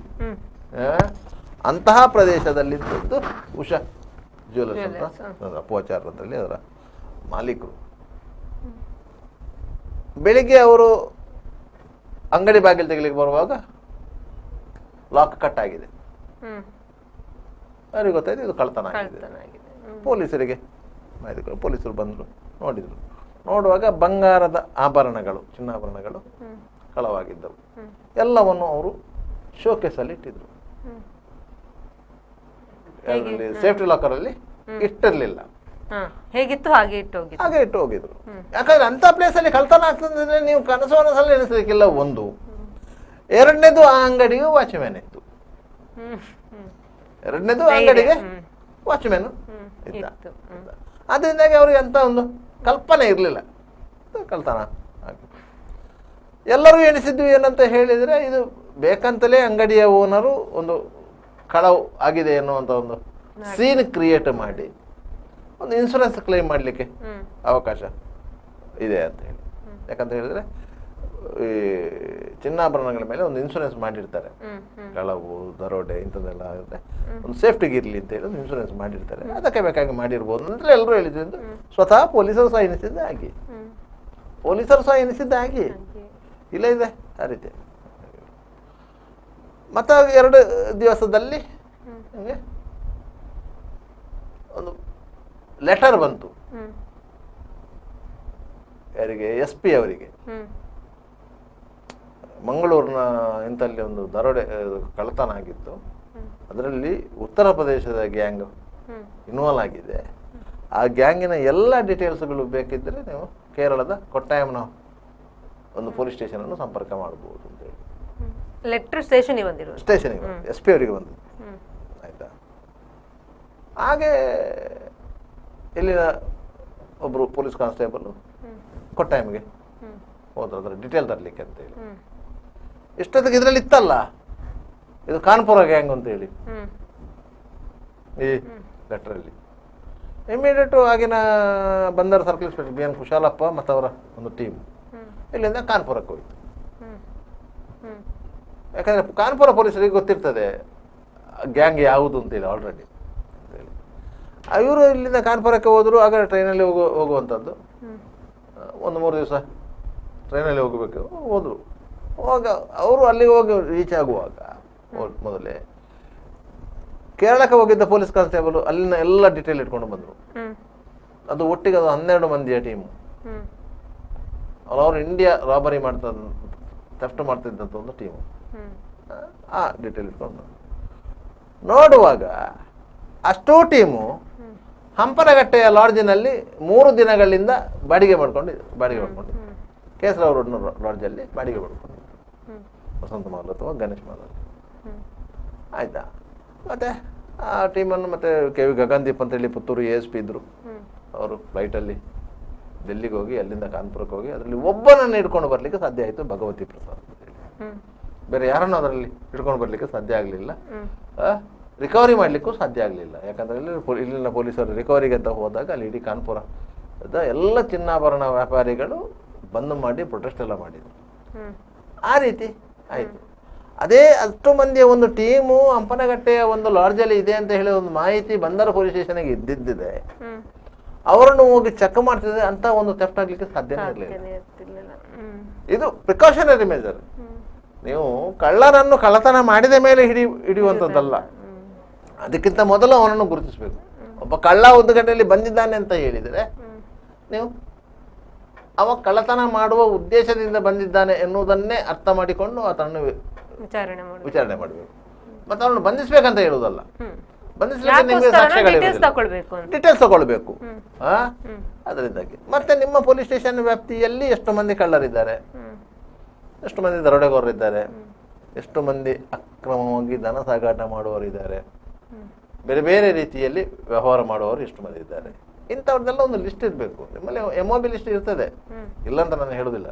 MOB ಲಿಸ್ಟ್ ಇರ್ತದೆ, ನಿಮಗೆ DC ಲಿಸ್ಟ್ ಇರ್ತದೆ, ಡೋಸರ್ ಕ್ರಿಮಿನಲ್ ಲಿಸ್ಟ್ ಇರ್ತದೆ, ರೌಡಿ ಶೀಟ್ ಇರ್ತದೆ, ಇದೆಲ್ಲ ದಾಖಲೆಗಳು ಇರ್ತವೆ. ಆದರೆ ಅದನ್ನು ನೀವು ಕಾಲಕ್ಕೆ ಅಪ್ಡೇಟ್ ಮಾಡೋದಿಲ್ಲ. 6 ತಿಂಗಳಿಗೊಮ್ಮೆ ಅದು ಅಪ್ಡೇಟ್ ಆಗ್ತಾ ಇರಬೇಕು. ಸತ್ತವರ ಹೆಸರನ್ನು ಡಿಲೀಟ್ ಮಾಡಬೇಕು, ಹೊಸ ಹೆಸರನ್ನು ಸೇರಿಸಬೇಕು. 5 ವರ್ಷಗಳಿಂದ ಯಾವುದೇ ಚಟುವಟಿಕೆಗಳಿಲ್ಲ ಅಂತ ಹೇಳಿದ್ರೆ ಅಂಥವನ ಹೆಸರನ್ನು ತೆಗಿಬೇಕು. 5 ವರ್ಷಗಳಿಂದ ಅವನ ಮೇಲೆ ಯಾವುದೇ ಹೊಸ ಪ್ರಕರಣಗಳು ದಾಖಲಾಗಿಲ್ಲ ಅಂತ ಹೇಳಿದರೆ ಯಾವುದೇ ಒಬ್ಬ ರೌಡಿ ಶೀಟರ್ ಆಗಿರ್ಬೋದು, ಯಾವುದೋ ಒಬ್ಬ MOB ಆಗಿರ್ಬೋದು, ಯಾವುದೋ ಒಬ್ಬ ಡೋಸರ್ ಕ್ರಿಮಿನಲ್ ಆಗಿರ್ಬೋದು, ಅಂಥವರ ಹೆಸರುಗಳನ್ನು ತೆಗಿಬೇಕು. ಅಂದ್ರೆ ಅವ್ನು ಮತ್ತೆ ಮಾಡುದಿಲ್ಲ ಅಂತ. ಮತ್ತೆ 5 ವರ್ಷ ಅವ್ರು ಮಾಡಲಿಲ್ಲ ಅಂತ ಹೇಳಿದ್ರೆ ಅವ್ರು ರಿಫಾರ್ಮ್ ಆದ ಅಂತ ಅರ್ಥ. ಅವ್ರು ರಿಫಾರ್ಮ್ ಆದ, ಮುಖ್ಯ ಭೂಮಿಕೆಗೆ ಬಂದ ಅಂತೇಳಿ. ಯಾಕಂತೇಳಿ ಯಾರು ಒಬ್ಬ ಅಪರಾಧಿ ಹುಟ್ಟುವಾಗಲೇ ಅಪರಾಧಿ ಆಗಿರುವುದಿಲ್ಲ. ಏನೋ ಒಂದು ಕಾರಣ, ಪರಿಸ್ಥಿತಿಯ ಕಾರಣಕ್ಕಾಗಿ, ಒಂದೊಂದಲ್ಲ ಒಂದು ಕಾರಣಕ್ಕಾಗಿ ಅವ ಅಪರಾಧಿ ಆಗ್ತಾನೆ. ಒಬ್ಬ ರೌಡಿ ಆಗ್ತಾನೆ, ಒಬ್ಬ ಕಳ್ಳ ಆಗ್ತಾನೆ, ಒಬ್ಬ ದರೋಡೆಕೋರ ಆಗ್ತಾನೆ, ಇಂಥದ್ದೆಲ್ಲ ಆಗ್ತಾನೆ ಪರಿಸ್ಥಿತಿಯ ಕಾರಣಕ್ಕಾಗಿ. ಅಂಥವನನ್ನು ಪುನಃ ರಿಫಾರ್ಮ್ ಮಾಡುವುದು ಸಹ ಒಂದು ಪೊಲೀಸಿಂಗ್. ಅಂಥವನು ಹಿಡಿದು ಅವನೆಲ್ಲ ಇದು ಮಾಡುವುದು, ಅದನ್ನು ರಿಫಾರ್ಮ್ ಮಾಡುವುದು ಸಹ. ಅಂದರೆ ಅಂಥ ಸಂದರ್ಭದಲ್ಲಿ ಅವನ ಮೇಲೆ ನಿಗಾ ಇಡುವ ಸಂದರ್ಭದಲ್ಲಿ ಇಂತಹ ಚಟುವಟಿಕೆಗಳನ್ನು, ಇಂತಹ ಕರ್ತವ್ಯಗಳನ್ನು ಮಾಡಬೇಕಾಗುತ್ತದೆ. ಅದರಿಂದಾಗಿ ನಾವು ಈ ಅಪಾರ್ಟ್ಮೆಂಟ್ಗಳ ವಿಚಾರಕ್ಕೆ ಯಾಕೆ ಬರ್ತೇವೆ ಅಂತ ಹೇಳಿದರೆ, ಅಪಾರ್ಟ್ಮೆಂಟ್ಗಳು ಅತ್ಯಂತ ಸುರಕ್ಷಿತ ಒಂದು ಜಾಗ. ಅವರಿಗೆ ಅಪರಾಧಿಗಳು ಅಡಗಿ ಕೂತ್ಕೊಳ್ಳಿಕ್ಕೆ ಅತ್ಯಂತ ಸುರಕ್ಷಿತ ಜಾಗ. ಅದರಿಂದಾಗಿ ಅಂಥ ಅಪಾರ್ಟ್ಮೆಂಟ್ಗಳನ್ನ ಮೇಲೆ ಪೊಲೀಸರು ನಿಗಾ ಇಡಬೇಕು ಅಂತ ಹೇಳಿ. ಹಾಗಂತೇಳಿ ಎಲ್ಲ ಅಪಾರ್ಟ್ಮೆಂಟ್ಗಳಂತ ಹೇಳೋದಿಲ್ಲ. ಹೈ ಕ್ಲಾಸ್ ಅಪಾರ್ಟ್ಮೆಂಟ್ಗಳಿದ್ದಾರೆ, ಸಾಮಾನ್ಯ ದರ್ಜೆ ಯಾವ ಅಪಾರ್ಟ್ಮೆಂಟ್ಗಳಿರಲಿ, ಎಲ್ಲಿ ಅಪಾರ್ಟ್ಮೆಂಟ್ಗಳು ಯಾವ ಅಪಾರ್ಟ್ಮೆಂಟೇ ಇರಲಿ, ಅದರಲ್ಲಿ ಸುರಕ್ಷತೆಯ ದೃಷ್ಟಿಯಿಂದ ಏನೆಲ್ಲ ಫೆಸಿಲಿಟಿಗಳು ಇದೆಯಾ ಅದು ಸಮರ್ಪಕವಾಗಿದೆಯಾ ಅಂತ ಹೇಳಿ. ಸರ್, ಅದೇ ರೀತಿ ಈಗ ನಾವು ಆ ಒಂದು ಡಾಕ್ಯುಮೆಂಟ್ಸ್ ಅನ್ನೋದು ಯಾರು ವಾಚ್ಮನ್ ಅನ್ನು ಕೂತ್ಕೊಳ್ಳಿಸ್ತೇವೆ, ಸೆಕ್ಯೂರಿಟಿ ಗಾರ್ಡ್ಗಳನ್ನ, ಅವರು ಅದನ್ನು ಮೇಂಟೈನ್ ಮಾಡಬೇಕು ಅಂತ ನಾವು ಹೇಳ್ತೇವೆ. ಆದ್ರೆ ಹೆಚ್ಚಿನ ಒಂದು ಕಡೆಗಳಲ್ಲಿ ಈ ಸೆಕ್ಯೂರಿಟಿ ಗಾರ್ಡ್ಗಳು ಹೊರ ಜಿಲ್ಲೆಯವರೇ ಆಗಿರ್ತಾರೆ. ಅದು ಕೂಡ ಒಂದು ದೊಡ್ಡ ಸವಾಲಾಗಿರ್ತದೆ. ನೋಡಿ, ಸೆಕ್ಯೂರಿಟಿ ಗಾರ್ಡ್ ಅಂತ ಹೇಳಿದ್ರೆ ಒಂದು ಕನಿಷ್ಠ ದರ್ಜೆಯ ಹುದ್ದೆ ಅದು, ಆಯ್ತಾ. ಸಾಮಾನ್ಯವಾಗಿ ಸೆಕ್ಯೂರಿಟಿ ಗಾರ್ಡ್ಗಳು ಕೆಲಸಕ್ಕೆ ಸೇರುವವರು ಯಾರು ಅಂತ ಹೇಳಿದರೆ ಹಗಲು ಹುಡುಕರು, ವಿಪರೀತ ಹುಡುಕರು, ಇಂಥವರು ಸೇರುವುದು ಅದಕ್ಕೆ. ಆದರೆ ಅವರನ್ನು ಯಾಕೆ ಸೇರಿಸಿಕೊಳ್ತಾರೆ ಅಂತ ಹೇಳಿದರೆ ಇವರಿಗೆ ಪರ್ಯಾಯ ವ್ಯವಸ್ಥೆ ಇಲ್ಲ. ಮತ್ತೆ ಎಲ್ಲರೂ 50 ವರ್ಷಗಳಿಂದ ಮೇಲ್ಪಟ್ಟ ವಯಸ್ಸಿನವರು, ಅವರಿಗೆ ಕೂಲಿ ಕೆಲಸ ಮಾಡಲಿಕ್ಕೆ ಸಾಧ್ಯ ಆಗುವುದಿಲ್ಲ. ಕೂಲಿ ಕೆಲಸದಿಂದ ನಿಮಗೆ ಒಂದು 800 ರೂಪಾಯಿ ಸಂಬಳ ಬರ್ತಾ ಇದ್ರೆ, ಇಲ್ಲಿ ಸುಮ್ಮನೆ ಕೂತರು ನಿಮಗೆ 400 ರೂಪಾಯಿ ಸಂಬಳ ಬರುತ್ತೆ. ಆದ್ರೆ ಸೆಕ್ಯೂರಿಟಿ ಗಾರ್ಡ್ಗೆ ಕೂಡ ಒಂದು ಇದೆ, ಯೂನಿಟ್ ತರ ಇದೆ. ಅಲ್ಲಿ ನಾವು ಡೀಟೇಲ್ಸ್ ಕೊಟ್ಟರೆ ಅಲ್ಲಿಂದ ಅವರು ನಮ್ಗೆ ಬೇಕಾದಂತ ವ್ಯಕ್ತಿಗಳನ್ನ ಅಂದ್ರೆ ಕಳಿಸುವಂತ. ಸೆಕ್ಯೂರಿಟಿ ಏಜೆನ್ಸಿಗಳಿವೆ, ಅವರಿಗೆ ಇದು ಅವ್ರನ್ನ ಪ್ರೊವೈಡ್ ಮಾಡುವಂತ ಏಜೆನ್ಸಿಗಳಿವೆ, ಇಲ್ಲ ಅಂತ ಏನಿಲ್ಲ. ಆದ್ರೆ ಅಂತ ಏಜೆನ್ಸಿಗಳಲ್ಲೂ ಸಹ ಎಂಟ್ರಿ ಆಗಿರೋರು ಇಂಥವರೇ. ಯಾವುದೇ ಕೆಲಸಕ್ಕೆ ಬಾರದವರು ಅಂತ ಕೆಲಸವನ್ನ.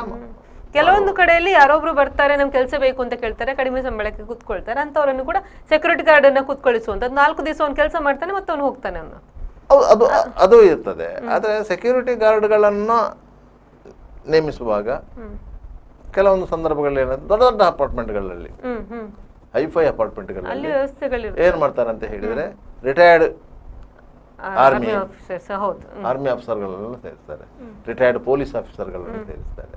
ಇಂಥವನ್ನೆಲ್ಲ ಇಟ್ಕೊಳ್ತಾರೆ. ಯಾಕಂದ್ರೆ ಅದಕ್ಕೊಂದು ಗತ್ತು ಇರ್ತದೆ, ಗೈರತ್ತು ಇರ್ತದೆ.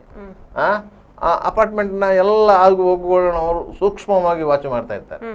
ಅದರಿಂದ ಹೈ ಸೆಕ್ಯೂರಿಟಿ ಇದೆ ಅಂತ ಆ ರೀತಿಯಾಗಿ ಇರ್ತಾರೆ. ಅಷ್ಟಕ್ಕೆ ಅವರಿಗೆ ಬೇಕಾದ್ರೆ ಅವರಿಗೆ ಆ ರೀತಿ ಆ ದರ್ಜೆಯ ಸಂಬಳವನ್ನು ಕೊಡಬೇಕಾಗ್ತದೆ. ಆ ದರ್ಜೆಯ ಸಂಬಳವನ್ನು ಕೊಡಬೇಕು, ಸೇಫ್ಟಿ ಬೇಕಾದ್ರೆ ಕೊಡಬೇಕು. ಆದ್ರೆ ಇಲ್ಲಿ ಏನಾಗ್ತದೆ ಅಂತ ಹೇಳಿದ್ರೆ, ನಿಮ್ಗೆ ಒಂದು 10 ಅಪಾರ್ಟ್ಮೆಂಟ್ಗಳಿರುವ ಒಂದು ವಸತಿ ಸಮುಚ್ಚಯ ಅಂತ ಆದ್ರೆ ನಿಮ್ಗೆ ಅದರಲ್ಲಿ ತಿಂಗಳಿಗೆ ಬರುವುದೇ ನಿಮ್ಗೆ 2,000 ರೂಪಾಯಿ ಹಾಗೆ 20,000 ರೂಪಾಯಿ. 20,000 ರೂಪಾಯಿಯಲ್ಲಿ ನೀವು ವಾಚ್ಮ್ಯಾನ್ಗಳಿಗೆ ಸಂಬಳ ಕೊಡಬೇಕು, ಬೇರೆ ಮೇಂಟೆನೆನ್ಸ್ ಅನ್ನು ನೋಡ್ಕೋಬೇಕು. ಮತ್ತೆ ಒಂದು 5 ವರ್ಷಕ್ಕೊಮ್ಮೆ ಇಡೀ ಅಪಾರ್ಟ್ಮೆಂಟ್ಗಳಿಗೆ ಪೇಂಟ್ ಹೊಡಿಬೇಕು. ಈ ರೀತಿಯ ಎಲ್ಲ ಖರ್ಚುಗಳು. ಅದೇ ಯಾರು ಬಿಲ್ಡರ್ ಅದನ್ನು ಬೇರ್ ಮಾಡೋದಿಲ್ಲ. ಯಾಕಂದ್ರೆ ಅವನು ಕಟ್ಟಿದ್ದಾನೆ, ಮಾರಾಟ ಮಾಡಿದ್ದಾನೆ, ಬಿಟ್ಟಿದ್ದಾನೆ, ಅವನಿಗೆ ಸಂಬಂಧ ಇಲ್ಲ. ಅದನ್ನೆಲ್ಲ ಫ್ಲಾಟ್ ಅಸೋಸಿಯೇಷನ್, ಓನರ್ಸ್ ಅಸೋಸಿಯೇಷನ್ ಅವರೇ ಮಾಡಬೇಕು. ಹಾಗೆ ಆಗ್ತದೆ. ಅದರಿಂದಾಗಿ ಅವರು ಎಲ್ಲಿ ಕಡಿಮೆಗೆ ಸಿಗ್ತಾರೆ ಅವರನ್ನೇ ಅಪಾಯಿಂಟ್ಮೆಂಟ್ ಮಾಡ್ತಾರೆ. ಸೆಕ್ಯೂರಿಟಿ ಗಾರ್ಡ್ ಅಂತ ಒಬ್ಬ ಇದ್ರೆ ಸಾಕು. ಅವನಿಗೆ ಒಂದು ಡ್ರೆಸ್ ಕೊಟ್ಟರು ಅಲ್ಲಿ ಅವರು ಸಾಧಾರಣವಾಗಿ ಬೇರೆ ಬೇರೆ ಸೆಕ್ಯೂರಿಟಿ ಗಾರ್ಡ್ಗಳನ್ನು ಪ್ರೊವೈಡ್ ಮಾಡುವಂಥ ಏಜೆನ್ಸಿಗಳಿಂದ ಬರುವಂಥದ್ದು. ಅವರ ದಾಖಲೆಗಳು ಕೇಳಿದ್ರೆ ಸೆಕ್ಯೂರಿಟಿ ಏಜೆನ್ಸಿಯಲ್ಲಿ ಇರ್ತದೆ ಹೇಳ್ತೇವೆ. ಆದರೆ ಆ ಸೆಕ್ಯೂರಿಟಿ ಏಜೆನ್ಸಿಯವರು ಸಹ ಆ ದಾಖಲೆಗಳನ್ನು ಸಮರ್ಪಕವಾಗಿ ಇಟ್ಟುಕೊಳ್ಳುವುದಿಲ್ಲ. ಅವನು ಬೇರೆ ಹಿಂದೆ ಎಲ್ಲಿ ಕೆಲಸ ಮಾಡಿದ್ದಂತಲ್ಲಿ ಸುರಿಗೆ ನೀವು ವೆರಿಫೈ ಮಾಡಬೇಕು. ಹಿಂದೆ ಎಲ್ಲಿ ಕೆಲಸ ಮಾಡಿದ್ದ ಅಲ್ಲಿ ಅವನ ಬಿಹೇವಿಯರ್ ಹೇಗಿತ್ತು ಇದನ್ನೆಲ್ಲ ನೋಡ್ಬೇಕು. ಅದನ್ನೆಲ್ಲ ನೋಡಿದರೆ ನಿಮಗೆ ಕೆಲಸಕ್ಕೆ ಜನವೇ ಸಿಗುವುದಿಲ್ಲ. ಇದು ದೊಡ್ಡ ಸಮಸ್ಯೆ. ನಿಮಗೆ ಅನಿವಾರ್ಯ ಸೆಕ್ಯೂರಿಟಿ ಗಾರ್ಡ್ ಬೇಕೇ ಅಂತ ಆಗುವಾಗ ಈ ರೀತಿಯಾಗಿ ಇರ್ತದೆ. ಮತ್ತೆ ಸೆಕ್ಯೂರಿಟಿ ಗಾರ್ಡ್ಗಳನ್ನ ವಿದ್ಯಾಭ್ಯಾಸ ಇಲ್ಲದವರನ್ನು ಒಬ್ಬರನ್ನು ಒಂದು ಕೋಲು ಕಂಬದಾಗೆ ನಿಲ್ಲಿಸಿ ಏನು ಪ್ರಯೋಜನ ಇದೆ? ಅವನಿಗೆ ಸಂದರ್ಶಕರ ಬಂದರೆ ಅವರ ದಾಖಲೆಗಳನ್ನು ನೋಡಿ, ಅವರ ID ಕಾರ್ಡನ್ನು ನೋಡಿ, ಅವರ ಫೋನ್ ನಂಬರನ್ನು ತಗೊಂಡು ಬರೆದಿಡುವಂತಹ ಬುಕ್ ಮೇಂಟೈನ್ ಮಾಡುವಂಥ ಕನಿಷ್ಠ ಅರ್ಹತೆ ಆದರೂ ಬೇಕು. ಮಿನಿಮಮ್ 7ನೇ ಕ್ಲಾಸು, 8ನೇ ಕ್ಲಾಸು, 10ನೇ ಕ್ಲಾಸು ಅಷ್ಟು ವಿದ್ಯಾಲಯದ ಬೇಕು. ಮತ್ತೆ ಟೆಲಿಫೋನ್ ಆಪರೇಟಿಂಗ್ ಗೊತ್ತಿರಬೇಕು. ಯಾಕಂತಂದರೆ ಯಾವ ಫ್ಲ್ಯಾಟಿಗೆ ಬಂದ ಆ ಫ್ಲ್ಯಾಟ್ನವರಿಗೆ ಇಂಟರ್ಕಾಮಲ್ಲಿ ಹೇಳಿ ಇಂಥವ್ರು ಬಂದಿದ್ದಾರೆ ಅಂತೇಳಿ. ಆದರೆ ಬಹುತೇಕ ಫ್ಲ್ಯಾಟ್ಗಳಲ್ಲಿ ಏನಾಗ್ತದೆ ಅಂತ ಹೇಳಿದರೆ ಮೇಂಟೆನೆನ್ಸು ಸರಿ ಇರುವುದಿಲ್ಲ. ನೀವು ಅಲ್ಲಿ ಏನಾದರೂ ಒಂದು ಘಟನೆ ಆಗಿದೆ ಅಂತ ಹೇಳಿದರೆ ಪೊಲೀಸರು ಹೋಗಿ ಸುರಿಗೆ ಚೆಕ್ ಮಾಡೋದು ಅಲ್ಲಿ CC ಕ್ಯಾಮರಾವನ್ನು. ಆ CC ಕ್ಯಾಮರಾ ಹಾಳಾಗಿ 3 ತಿಂಗಳಾಗಿರ್ತದೆ. ಇಂಟರ್ಕಾಮ್ ಕೆಲಸ ಮಾಡಿದ್ರೆ 6 ತಿಂಗಳಾಗಿರ್ತದೆ. ಅದನ್ನೇ ಮೇಂಟೆನೆನ್ಸ್ ಮಾಡೋದಿಲ್ಲ. ಮತ್ತೆ ಪೊಲೀಸರು ಬೊಬ್ಬೆ ಹೊಡೆದ ಮೇಲೆ ಮತ್ತೆ ಅದನ್ನು ರಿಪೇರಿ ಮಾಡ್ಲಿಕ್ಕೆ ಹೋಗುದು. ಅಂತ ಅಪಾರ್ಟ್ಮೆಂಟ್ ಅಂತ ಇದನ್ನೇ ಕಳ್ಳರು ಅಥವಾ ಈ ಕ್ರಿಮಿನಲ್ಸ್ಗಳು ಕೂಡ ಆಯ್ಕೆ ಮಾಡ್ಕೊಳ್ಳಿ ಖಂಡಿತವಾಗಿ. ಯಾಕಂದ್ರೆ ಅವರು ಸುರಿಗೆ ಈಗ ಈ ಎಲ್ಲ ಕಡೆಯಲ್ಲಿ CC ಕ್ಯಾಮರಾಗಳು ಇರುವುದರಿಂದ ಕಳ್ಳರು ಸುರಿಗೆ ಆಲೋಚನೆ ಮಾಡಿದ್ದೆ CC ಕ್ಯಾಮರಾದ ಮುಖ ಆ ಕಡೆ ಇದೆ ಅಂತ ಹೇಳಿ ಅದನ್ನು ತಿರುಗಿಸುವ ಪ್ರಯತ್ನವನ್ನು ಮಾಡ್ತಾರೆ. ಕುಂದಾಪುರದಲ್ಲಿ ಒಂದು ಸಂಸ್ಥೆ ಇದೆ, CC ಕ್ಯಾಮರಾವನ್ನು ಮೇಂಟೈನ್ ಮಾಡುವಂತ ಒಂದು ಸಂಸ್ಥೆ ಇದೆ, ಪ್ರೈವೇಟ್. ಅವರು ತುಂಬಾ ಮನೆಗಳಿಗೆ ಅಲ್ಲಿ CC ಕ್ಯಾಮರಾವನ್ನು ಹಾಕಿದ್ದಾರೆ ಮತ್ತು ಅದನ್ನು ಮಾನಿಟರಿಂಗ್ ಮಾಡ್ತಾ ಇರ್ತಾರೆ. ಅವರಲ್ಲಿ ಎಲ್ಲ CC ಕ್ಯಾಮರಾದು ಕನೆಕ್ಷನ್ ಇದೆ, ಅದನ್ನು ಮಾನಿಟರಿಂಗ್ ಮಾಡ್ತಾ ಇರ್ತಾರೆ. ಯಾರಾದರೂ ಮನೆಯ ಬಾಗಿಲಲ್ಲಿ ಏನಾದ್ರು ಅನಪೇಕ್ಷಿತ ವ್ಯಕ್ತಿಗಳು ಆಚೆ ಈಚೆ ಓಡಾಡೋದು, ಅಪರಿಚಿತ ವಾಹನಗಳು ಓಡಾಡೋದು ಬಂದು ಅವರಿಗೆ ಸಂಶಯ ಬಂತು ಅಂತ ಹೇಳಿದ್ರೆ ಇಮ್ಮಿಡಿಯೇಟ್ ಮನೆಯವರಿಗೆ ಫೋನ್ ಮಾಡ್ತಾರೆ. ಒಂದು ಮತ್ತೆ ಪೊಲೀಸ್ ಸ್ಟೇಷನ್ಗೆ ಫೋನ್ ಮಾಡ್ತಾರೆ, ಹೀಗೀಗಿದೆ ಅಂತ. ಪೊಲೀಸರು ಅಲರ್ಟ್ ಆಗ್ತದೆ. ಅಲ್ಲಿ ಕೆಲವು ಕಳ್ಳತನದ ಪ್ರಕರಣಗಳು ಆ CC ಕ್ಯಾಮರಾ ಇನ್ಸ್ಟಾಲ್ ಮಾಡುವಂತ ಸಂಸ್ಥೆಯ ಮುಂಜಾಗ್ರತೆಯಿಂದ ತಪ್ಪಿ ಹೋಗಿದೆ. ಇಮಿಡಿಯೇಟ್ ಆಗಿ ಅವರು ಪೊಲೀಸರು ರಶ್ ಆಗ್ತಾರೆ, ಜನರು ಎಚ್ಚರ ಆಗ್ತಾರೆ, ಲೈಟ್ ಹಾಕ್ತಾರೆ. ಅಷ್ಟೊತ್ತಿಗೆ ಅವರು ಓಡಿ ಹೋಗ್ತಾರೆ. ಅದೇ ಮಾಹಿತಿಗಳ ಆಧಾರದಲ್ಲಿ ಅಪರಾಧಿಗಳನ್ನು ಪತ್ತೆ ಹಚ್ಚಿದ್ದು ಇದೆ. ಅದರಿಂದಾಗಿ ಒಂದು CCTV ಯನ್ನು ಇನ್ಸ್ಟಾಲ್ ಮಾಡುವಂಥ ಸಂಸ್ಥೆ ಆ ರೀತಿಯ ಒಂದು ಮುಂಜಾಗ್ರತೆಯನ್ನು ತಗೊಳ್ತದೆ. ಅದೇ ಮುಂಜಾಗ್ರತೆಯನ್ನು ಪೊಲೀಸ್ ಇಲಾಖೆಯು ತಗೊಳ್ಬೇಕು. ಒಂದು ಸಣ್ಣ ಒಂದು ಉದಾಹರಣೆ ಕೊಡ್ತೇನೆ. ಕೆಲವು ತಿಂಗಳ ಹಿಂದೆ ಕೋಟೆಕಾರು ಸೊಸೈಟಿ ದರೋಡೆ ಪ್ರಕರಣ ಆಯಿತು. ಆ ಸಂದರ್ಭದಲ್ಲಿ ಅವರನ್ನು ಬಂಧಿಸುವಂತಹ ಚಾಕಚಕ್ಯತೆಯನ್ನು ಪೊಲೀಸರು ತೋರಿದ್ದಾರೆ. ಅದಕ್ಕೆ ಮುಖ್ಯವಾಗಿ ಕಾರಣವಾದದ್ದು ಸುರತ್ಕಲ್ ಪೊಲೀಸ್ ಠಾಣೆ ಇನ್ಸ್ಪೆಕ್ಟರ್, ಈಗ ಮಣಿಪಾಲದಲ್ಲಿದ್ದಾರೆ, ಮಹೇಶ್ ಪ್ರಸಾದ್ ಅಂತೇಳಿ. ಅವರು ಸುರತ್ಕಲ್ ಪೊಲೀಸ್ ಸ್ಟೇಷನಲ್ಲಿ ಚಾರ್ಜ್ ತಗೊಂಡ ಕೂಡಲೇ ಅಲ್ಲಿ ಇಲಾಖೆಯಿಂದ ಹಾಕಿದಂಥ CC ಕ್ಯಾಮರಾಗಳಿವೆ. ಮತ್ತೆ ಬೇರೆ ಬೇರೆ ಕಡೆಗಳಲ್ಲಿ ಪ್ರೈವೇಟ್ CC ಕ್ಯಾಮರಾಗಳು ಇವೆ. ಆ ಎಲ್ಲ CCTV ಕನೆಕ್ಷನ್ಗಳನ್ನು ತನ್ನ ಪೊಲೀಸ್ ಠಾಣೆಗೆ ಕನೆಕ್ಟ್ ಮಾಡ್ಕೊಂಡಿದ್ರು ಎಲ್ಲ. ಯಾಕಂದ್ರೆ ಎಲ್ಲಿ ಏನು ಆಗ್ತದೆ ಅವರ ಪೊಲೀಸ್ ಠಾಣೆ ವ್ಯಾಪ್ತಿಯಲ್ಲಿ ಅಂತೇಳಿ ಅವರಿಗೆ ತಕ್ಷಣ ಗೊತ್ತಾಗ್ತಾ ಇತ್ತು. ಇಮ್ಮಿಡಿಯೇಟ್ ಪೊಲೀಸರು ರಶ್ ಆಗ್ತಾ ಇದ್ರು. ಯಾಕಂದ್ರೆ ಅದು ಕೋಮು ಸೂಕ್ಷ್ಮ ಪ್ರದೇಶ ಆಗಿದ್ರಿಂದ ರಶ್ ಆಗ್ತಿದ್ರು. ಆ ರೀತಿಯ ಒಂದು ವ್ಯವಸ್ಥೆಯನ್ನು ಮಾಡ್ಕೊಂಡಿದ್ರು ಅವರು.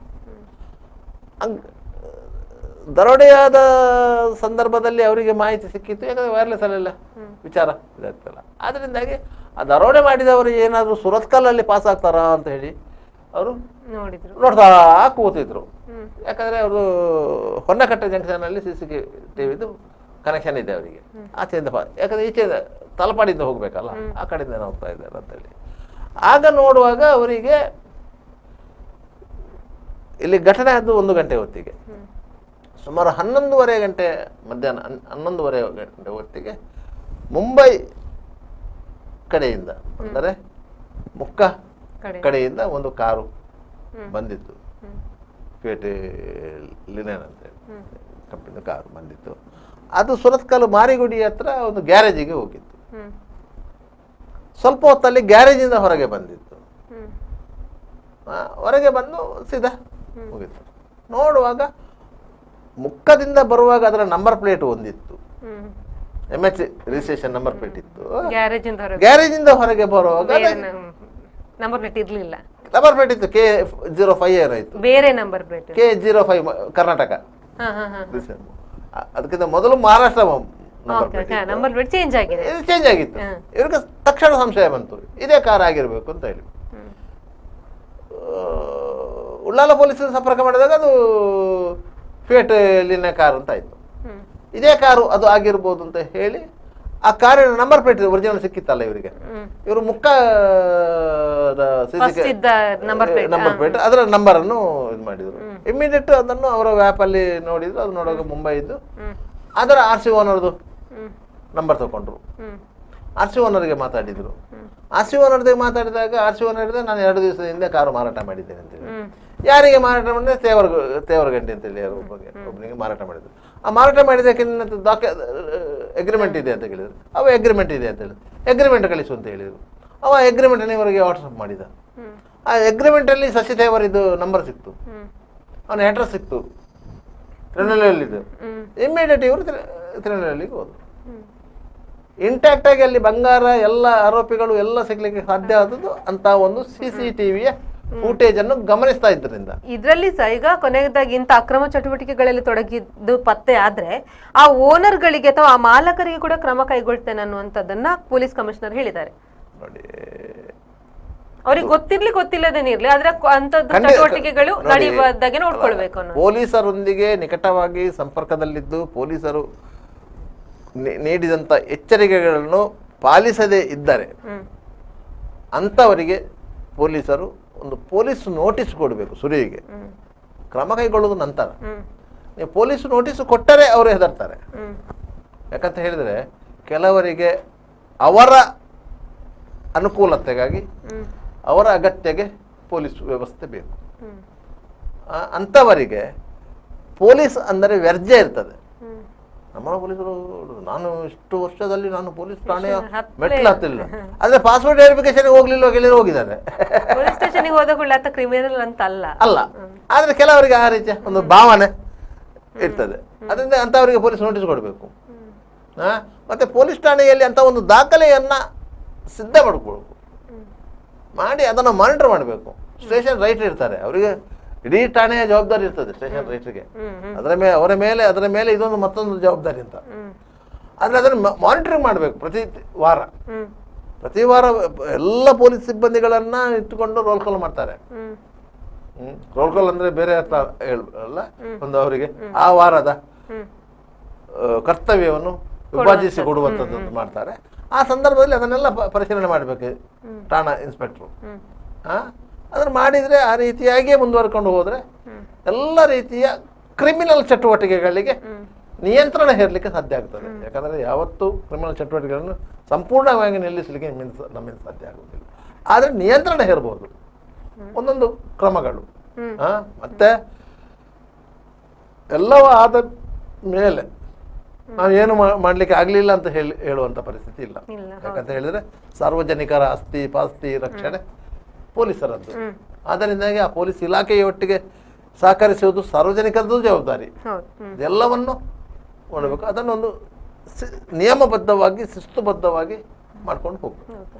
ಸರಿ, ಇಂಥ ಕ್ರಮಗಳಿಂದ ಆದ್ರೂ ಒಂದು ಕ್ರಿಮಿನಲ್ ಚಟುವಟಿಕೆಗಳು ನಿಯಂತ್ರಣಕ್ಕೆ ಬರಲಿ, ದಕ್ಷಿಣ ಕನ್ನಡ ಜಿಲ್ಲೆಯಲ್ಲಿ ಅಹಿತಕರ ಘಟನೆಗಳು ನಡೆಯುವುದು ಇನ್ನು ಮುಂದೆ ಆದ್ರೂ ಸ್ಟಾಪ್ ಆಗಲಿ ಅಂತ ಹೇಳ್ತಾ ಇವತ್ತಿನ ಸುದ್ದಿಗೊಂದು ಗುದ್ದು ನೇರ ಪ್ರಸಾರದ ಕಾರ್ಯಕ್ರಮವನ್ನ ಮುಗಿಸುವಂತ ಸಮಯ ಆಗಿದೆ. ಸರ್, ಇಷ್ಟೊತ್ತು ನಮ್ಮ ಜೊತೆ ಕೂತ್ಕೊಂಡು ಮಾಹಿತಿನ ಹಂಚಿಕೊಂಡಿದ್ದಕ್ಕೆ ಧನ್ಯವಾದಗಳು. Thank you.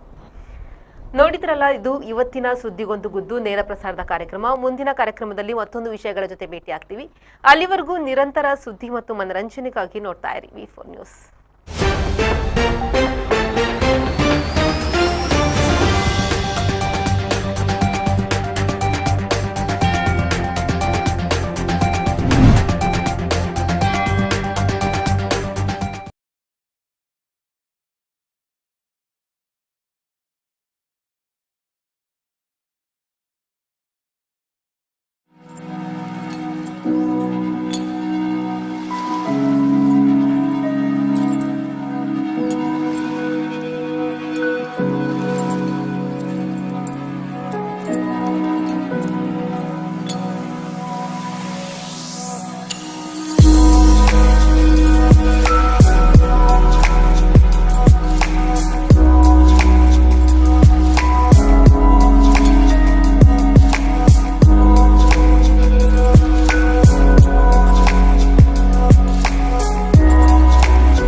Park with ease at Ajanta Business Center with security access and convenience at your fingertips. Step into a welcoming lobby where a warm smile greets you and your clients. With top-tier amenities, Ajanta set the stage for our success, leading us to Ashoka Business Center as a next upgrade. Invest in workspaces managed by Vertex. Invest Smart. Invest in Mangaluru. The Father Mullah Charitable Institutions, the most modern linear accelerator, only one of its kind in this region for specific burning of cancer cells. We have all precision equipments and instruments for both invasive and non-invasive surgical procedures and diagnosis, ultrasonic color Doppler, CT scan and MRI machines. The operation theatres are equipped with contemporary equipments, high-tech intensive care units, neo and postnatal units, burns unit, cath lab and cardiothoracic units are fully equipped. Our NICU is the largest in the city. The blood bank and cell separator and casualty are 24-hour services. The Father Mullah Charitable Institutions. Ideal ice cream, milky way to your heart.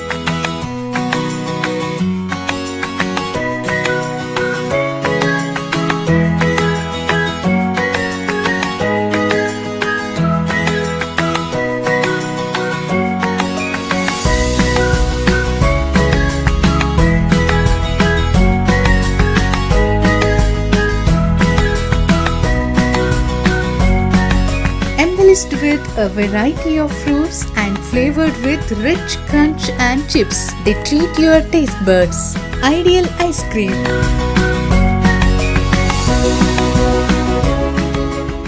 B. Devdas Ganpati Pai Enterprises. All kinds of quality and attractive material available at one place. Biggest showroom in Mangalore city. Admired by public at large. The showroom of your choice. B. Devdas Ganpati Pai Enterprises near New Chitra Talkies, Mangalore. AJ Hospital and Research Center is a leading advanced tertiary healthcare center of India, serving the coastal citizens and spreading good health across the sea line. AJ Hospital and Research Center is a specialized Medicare center providing service to more than 30 major medical disciplines, embracing new technologies to offer high-level healthcare that matches the best in the country. Our technical and medical expertise include foremost services in cadaveric organ retrieval, drug-eluting stent placement, pediatric lab nephrectomy, ambulance services, dermatology, ENT, nephrology and many more. AJ Hospital and Research Center, Kuntikana, Mangaluru. Call 222553. Vasudeva Stores. Store for your inner needs. Visit us to find trendy innerwear from major brands.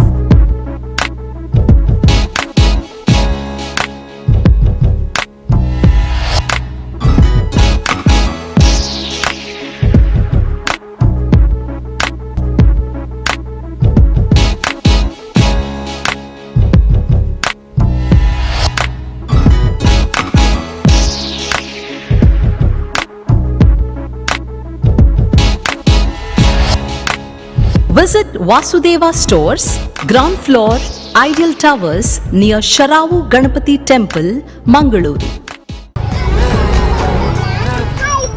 Hi ನಾನು ಆಶೀರ್ವಾದಕ್ಕೆ join ಆಯ್ರೆ ಬೈನಿ ಆಶೀರ್ವಾದ ಬಂಡ ಒಂಜಿ scheme ಅವಟ್ಟೆ ಇಲ್ಲುಂಡು bike ಉಂಡು car ಉಂಡು ಇಲ್ಲಾಗ ಬೋಡೇನ ಮಾತ ಐಟಮ್ಲ ಉಂಡು guarantee ಉಂಟತ್ತ ನಂಬಿಕೆಗೆ ನಾನೊಂಜಿ ಪುದರೆ ಆಶೀರ್ವಾದ ಯಾನ ಸೇರ್ದೆ ನಿಕ್ಲ ಸೇರ್ಲೇವೆ ತುಳುನಾಡದ ಮಾಂತ ಬಂದಲೆಗಳ ಸೊಲ್ಮೇಲು ಆಶೀರ್ವಾದ 2.0 ಯಾನ ಸೇರ್ದೆ ನಿಕ್ಲ ಸೇರ್ಲಿ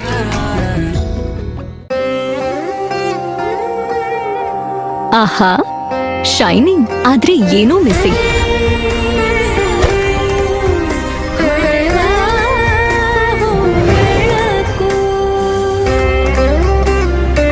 ಇದು ಹೊಳಿತಿದೆ ನಿಮ್ ಥರಾನೇ, ನೀನು ಸಹ ಹೊಳಿತಿದೆಯಾ? ಶತಮಾನದ ವಾರಸುದಾರಿಕೆಯ ಹೊಸ ಮುಖ ಭೀಮಾ, ಬದಲಾವಣೆ ಹೊಳೆಯುತ್ತಿದೆ.